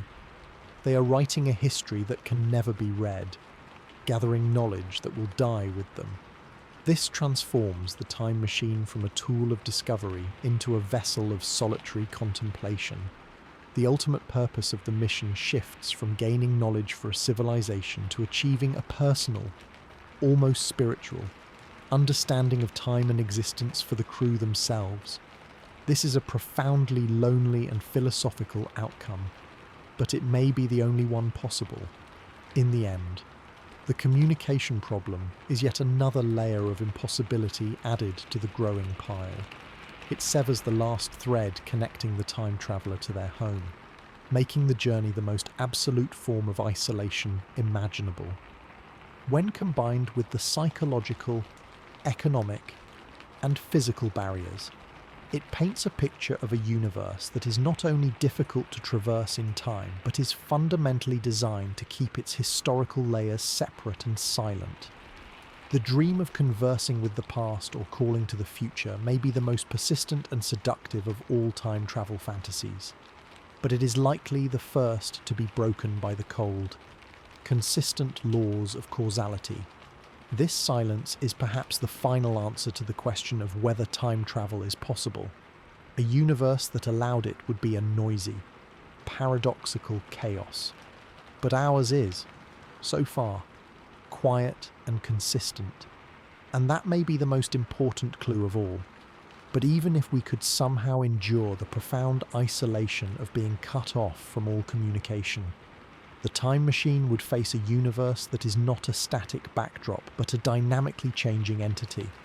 And surviving its evolution is a challenge that dwarfs all others. The cosmos you leave behind is not the same one you might find in the deep past or the far future. Its very physical conditions undergo radical transformations across billions of years, and a vessel designed for one era would be instantly obliterated in another. This isn't just about finding breathable air or a comfortable temperature. It is about existing in environments where the fundamental rules of reality might be subtly or drastically different.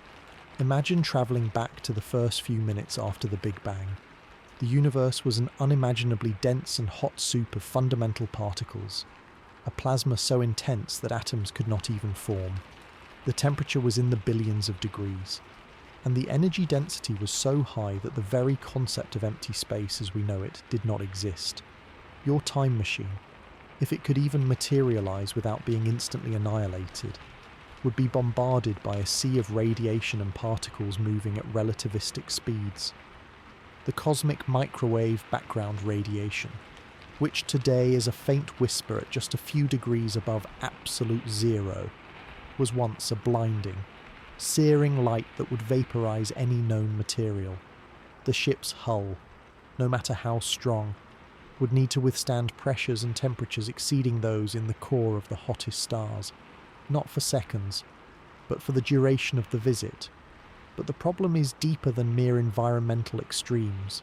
Some theories in cosmology suggest that the fundamental constants of nature, such as the strength of gravity or the fine structure constant, might not be truly constant over the life of the universe. They could have been different in the past. If the fine structure constant, which governs the strength of electromagnetic interactions, were even slightly stronger or weaker in the early universe, the chemistry of life would become impossible. Atomic bonds would form differently. The stability of nuclei would change. And the very atoms that make up your ship and your body might not behave as expected. Your time machine could simply dissolve into its constituent quarks or undergo spontaneous nuclear fusion just by being present. Therefore, the ship cannot be a passive observer. It must actively create a bubble of local normality, a pocket of space-time where the physics matches the crew's home era. This requires a system that can manipulate the local values of fundamental constants, a concept that sounds like pure magic but might be necessary for survival. This isn't just a shield against radiation. It is a recalibration of reality itself within a limited volume. The propulsion and power systems we discussed earlier would have to do double duty, not only moving the ship through time, but also maintaining this protective bubble. The energy required to sustain a region of space with different physical laws would be astronomical, likely requiring continuous manipulation of the quantum vacuum or the space-time metric at a microscopic level. Think of it as the ship constantly fighting against the ambient universe, enforcing its own set of rules on a hostile environment. Now, consider travelling forward in time to the era of stellar decay, when all stars have burned out and the universe is cold and dark. The ambient temperature would approach absolute zero, and the primary energy sources would be scarce. The ship's systems, designed for a universe filled with starlight and cosmic radiation, might fail simply from a lack of usable energy to harvest. Its power sources would need to be incredibly efficient or able to tap into more fundamental energy reserves, like the decay of protons or the energy of the expanding vacuum itself. Furthermore, the composition of the universe changes. In the distant future, galaxies will have drifted apart due to the accelerating expansion, and the interstellar medium will have thinned out to almost nothing. Harvesting raw materials for repairs or fuel would become impossible. The ship would need to be a perfectly closed system, recycling every atom indefinitely, which we have already seen is a monumental task. Another dramatic shift occurs in the very early universe, during the inflationary epoch or the Planck time. Here, the energies are so high that the four fundamental forces, gravity, dot, electromagnetism, and the strong and weak nuclear forces were unified into a single force, our current laws of physics, including general relativity and quantum mechanics, break down under these conditions. A time machine entering this era would need to operate using a theory of quantum gravity, which we do not yet possess. Without it, the ship's computers and control systems would have no framework to calculate its actions or even understand the environment. It would be like trying to sail a wooden ship through a molten metal forge. The materials and principles are incompatible. The navigation system would be blind, as its sensors are designed to detect phenomena in a cooled-down universe with separated forces. It might not even be able to perceive threats or opportunities correctly. The adaptation must also be temporal, not just spatial. The rate of time itself could be different in various cosmic eras due to the changing gravitational potential of the universe or variations in the density of dark energy. The ship's internal clocks must remain synchronized with its home timeline to avoid losing its way. But this becomes tricky when the flow of time is influenced by the global state of the cosmos. The crew might experience time passing at a different rate relative to their home, leading to the same dilation effects as near a black hole, but on a cosmological scale. The life support system must manage these shifts to prevent biological chaos for the crew. Moreover, the ship must protect against cosmological threats that are era-specific.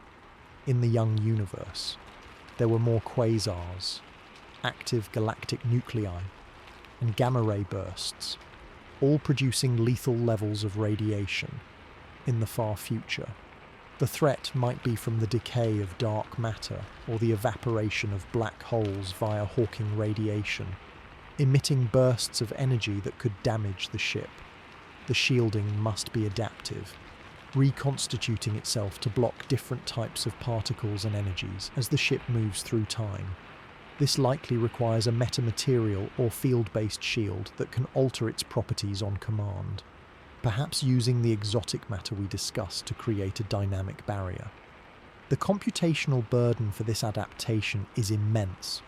The ship's AI must constantly monitor the external environment, analyze cosmological data to determine the era, and then reconfigure all ship systems, propulsion, life support, shielding, and even the local physics bubble to match the new conditions. This must happen in real time, as the ship could transition between eras rapidly. A delay of microseconds could be fatal. The software for this would need to incorporate our entire knowledge of cosmology, from the Big Bang to the heat death, and be able to extrapolate to conditions we have not yet observed. This is another task for the quantum gravity computer, which must simulate the universe's evolution to predict the necessary adaptations. The psychological impact on the crew witnessing these changes would be profound, seeing the universe as a fiery plasma or a cold, dark void could exacerbate the existential dread we already discussed. The ship's internal environment must provide a stable, reassuring setting amidst the external chaos, which adds another layer of complexity to the life support and virtual reality systems. In essence, adapting to different cosmic eras is not an add-on feature for a time machine. It is a core requirement that permeates every aspect of its design. The ship must be a chameleon of physics, able to change its own fundamental properties to survive in environments that are literally alien to its origin. This demands a level of technological sophistication that is currently beyond our imagination, requiring control over reality itself. When combined with all the other challenges, energy, materials, navigation, paradoxes, communication, and psychology, it becomes clear that a time machine is not just a vehicle but a portable, self-contained universe that must withstand the entire history and future of the cosmos. This cumulative weight of obstacles suggests that the universe is not meant to be traversed in this way, and that the barriers to time travel are as much about the changing nature of reality as they are about our own technological limitations. The dream of visiting other times forces us to confront the awesome scale and dynamism of the cosmos, and in doing so, teaches us humility in the face of its infinite complexity. The necessity to adapt to the universe's violent transformations highlights a grim corollary. A vessel of such immense power would be the ultimate prize, and its very existence would make it a target in a conflict that transcends conventional warfare. We are no longer talking about defense against missiles or lasers, but against attacks that manipulate the fabric of reality itself. The security of a time machine is not about protecting a location in space, but about defending its entire world line from interference across all of time. Imagine a hostile faction from the future, perhaps a rival civilization that developed time travel independently, seeking to prevent your machine from ever being built. Their attack would not be a frontal assault in the present, but a subtle, insidious strike against the past. They could travel back to sabotage the research facilities, eliminate key scientists in their childhood, or even alter the course of history to ensure your civilization never reaches the technological level required. Defending against this requires a form of temporal policing, a proactive defense of your own causal past. This means your time machine must be used to create a protective cordon around your own history, a dizzying concept where you are both the defender and the potential cause of the very threats you are defending against. The weapons used in such a conflict are as bizarre as the battlefield. An enemy might not attack your ship directly, but instead manipulate the local space-time around it. They could create a temporal bubble, a region where time is looped. Your ship could be trapped in a single second, repeating it for what feels like an eternity from your perspective, while the outside universe moves on. The crew would experience this as a form of hellish stasis, their minds unable to perceive the loop but trapped in a single moment until the ship's power fails or they go mad. Another weapon could be an age ray dot, a device that locally accelerates the flow of time. A single hit could cause the ship's hull to experience millions of years of corrosion in seconds, turning advanced alloys into dust, or rapidly aging the crew into skeletons. Defending against this requires a time machine to have its own localized time field, a countermeasure that normalizes the flow of time around the vessel, actively fighting against the temporal weaponry. This is an energy duel of cosmic proportions, each side trying to impose their preferred rate of time on the same volume of space. Then there are causal weapons. An adversary could attempt to engineer a paradox specifically to destroy your ship. They might trick you into an action that creates a closed time-like curve with a destructive energy build-up. Or they might manipulate events so that your very existence becomes a paradox, causing the universe to correct the inconsistency by erasing you from reality. Your ship's AI would need to be constantly running paradox simulations, not just for its own navigation, but to detect and counter hostile causal attacks. This is warfare at the level of logic and physics, where the battlefield is the timeline itself. Stealth becomes a multidimensional problem. Hiding in space is one thing. Hiding in time is another. Your ship's world line, the path it takes through space-time, must be obscured. This could involve temporal cloaking, using metamaterials or exotic matter to create a bubble in which events are not recorded in the surrounding space-time, effectively making your journey invisible to any sensors looking backwards through time. Any emission from the ship, whether heat, radiation, or gravitational waves, could be detected by a vigilant enemy in the future, who could then trace it back to your position in the past. Therefore, the ship must be perfectly stealthy, not just in the present moment, but across its entire history. The mere act of travelling creates a wake in space-time, a ripple that could be followed. The defence systems must therefore also include clean-up protocols, ways to smooth out the temporal wake left by the ship's passage to avoid leaving a trail. The security of the construction site itself is a nightmare. The project, taking millennia, is vulnerable at every point in its history.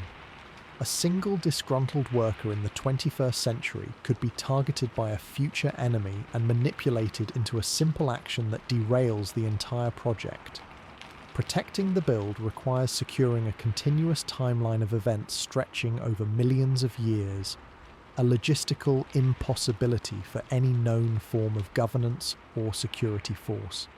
This leads to the concept of a fixed point, an event in history that is so critical to the time machine's existence that it must be defended at all costs. But identifying these points is itself a dangerous act of foresight. The internal security of the crew is another vulnerability. The psychological stresses we have discussed make them potential targets for manipulation.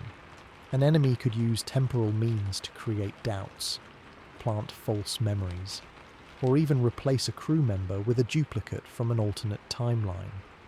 The ship's AI would need to constantly monitor the crew's mental states and biometrics for signs of tampering, a profound invasion of privacy that is necessary for survival. Furthermore, the ship must defend against itself, in a causality violation. The greatest threat might be an earlier version of the same ship.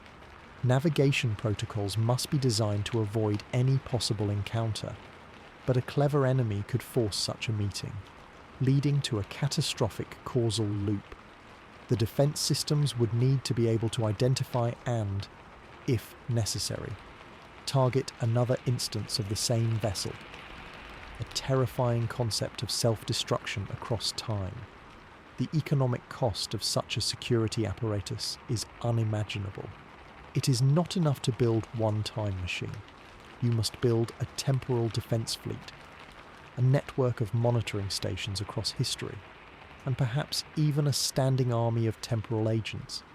This multiplies the already impossible resource and energy requirements. The very act of building this defensive infrastructure could be what attracts the attention of hostile forces, creating a self-fulfilling prophecy of conflict. In the end, the security dilemma may be the final, insurmountable wall. Time travel technology is the ultimate weapon, and its development would trigger an arms race that spans all of history. No civilization could ever be secure in the knowledge that its past is safe. A single determined enemy, with a single time machine, could unravel a civilization's entire existence. The only way to win this game is not to play. The relentless series of challenges, theoretical, energetic, material, navigational, ethical, psychological, and now strategic, paints a consistent picture. The universe seems to be constructed in such a way that time travel is not just difficult, but fundamentally paradoxical and self-defeating. The dream of a time machine inevitably leads to a nightmare of infinite regression in security and conflict, a war without end, without a front, and without any possibility of a lasting victory. This ultimate insecurity, more than any other factor, might be the cosmos's most effective safeguard, ensuring that the river of time flows in one direction, protecting the integrity of cause and effect, and preserving the sanity of a universe that would otherwise tear itself apart in a cacophony of warring timelines. The relentless security concerns and paradoxical threats we have explored ultimately lead us to a final, profound question that has puzzled physicists and philosophers for decades. If time travel is even remotely possible, where is all the evidence? This is the temporal version of the famous Fermi paradox, which asks why we have not encountered aliens despite the high probability of their existence. The silence from the future is deafening, and it might be the most compelling argument that building a time machine is impossible. Think about it logically.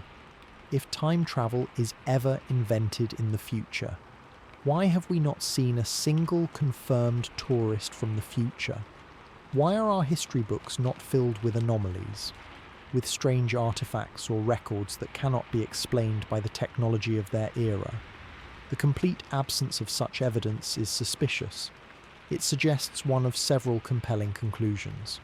The first and simplest is that time travel is genuinely, physically impossible. Perhaps the chronology protection conjecture is correct, and the laws of physics have a built-in mechanism that prevents closed time-like curves from forming. Maybe the energy requirements or the need for exotic matter are absolute barriers that no civilization, no matter how advanced, can ever overcome. The universe may be constructed in such a way that the arrow of time is a fundamental, unbreakable rule, not just a statistical tendency. In this case, the silence is exactly what we should expect. Nobody is visiting because nobody can. A second possibility is that time travel is possible, but it is so tightly regulated by the laws of physics that it prevents any observable interference. Perhaps the Novikov self-consistency principle is a law of nature, not just a suggestion. This would mean that any time travel event must be consistent, forming a single, immutable timeline. Time travelers could be among us, but their actions are perfectly woven into the fabric of history, leaving no traceable anomalies. They could not change anything. They could only fulfill what has always happened. In this scenario, we would never notice them because their presence is a seamless part of our past. They are hidden in plain sight, their actions indistinguishable from the natural flow of events. This is a fascinating but also a deeply unsettling idea, as it implies our history is fixed and our free will is an illusion when it comes to temporal events. A third, more complex idea is that time travel is possible, but it automatically creates branching timelines. Whenever someone travels to the past, they spawn a new universe, a parallel reality. In this model, travelers from the future do exist, but they are not in our past. They are in the past of a newly created branch universe. This would explain why we see no evidence in our own timeline. Our history is pristine because it is the original, and all time travel activities happen in splinter realities that we can never access. This makes time travel a form of universe hopping rather than true historical revisitation, which might defeat the purpose for many would-be travellers. A fourth, and perhaps the most sobering, possibility is that time travel is possible and was once used, but with catastrophic results. The first civilization to achieve it might have inadvertently destroyed itself through a paradox or triggered a causal collapse that reset the universe or made time travel impossible thereafter. The silence we experience could be the aftermath of a temporal war that erased all participants or the consequence of a failed experiment that plugged the hole in time forever. We are living in the quiet ruins of a possibility that was tried and failed, a cosmic "do not enter" sign written in the absence of visitors. There is also the possibility that we are simply not looking correctly. The evidence could be all around us, but we dismiss it as myth, legend, or hoax. Every UFO sighting, every ghost story, every historical mystery could be reinterpreted as a potential glimpse of temporal activity, but without concrete, verifiable proof. This remains in the realm of speculation. The standards of evidence for such a monumental claim are, rightly, incredibly high. Furthermore, a sufficiently advanced civilization might have perfect stealth technology for time travel. Their vessels might be completely undetectable, their observers perfectly hidden. They could be among us, studying us as anthropologists study an uncontacted tribe, with a strict prime directive of non-interference. Their mission could be purely observational, and their technology so far beyond our understanding that we have no means to perceive their presence. This would make them not unlike ghosts or spirits, present but intangible. Another grim option is that no civilization ever reaches the level required to build a time machine. The immense energy and material requirements, the societal focus needed, the avoidance of self-destruction through war or other catastrophes, these could act as a temporal great filter. Civilizations either collapse, change their priorities, or are destroyed long before they can achieve such a godlike capability. We are alone not because time travel is impossible, but because the path to it is littered with insurmountable obstacles that halt all progress. This connects back to the economic and social challenges we discussed. The project is so all-consuming that it may never be undertaken. Finally, the most existential answer might be that the question itself is flawed. The concept of visitors from the future presupposes a linear timeline that is shared and accessible.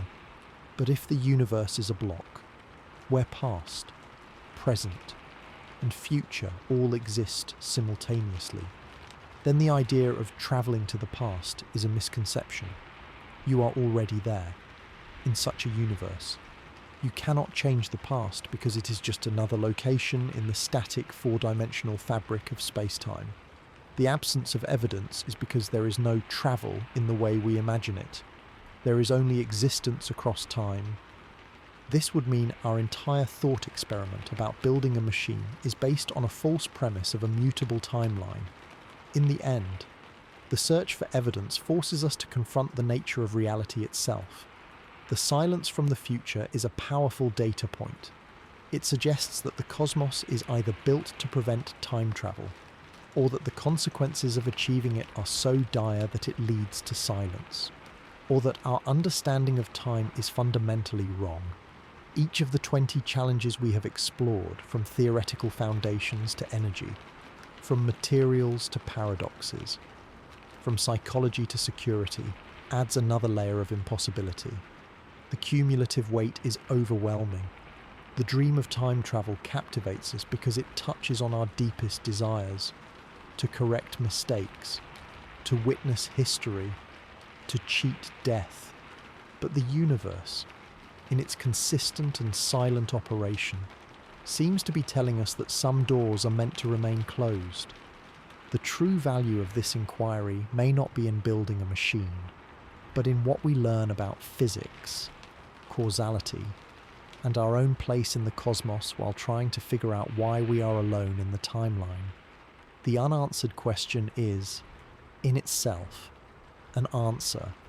The future is quiet because the past is immutable, and our journey is, and must always be, forward.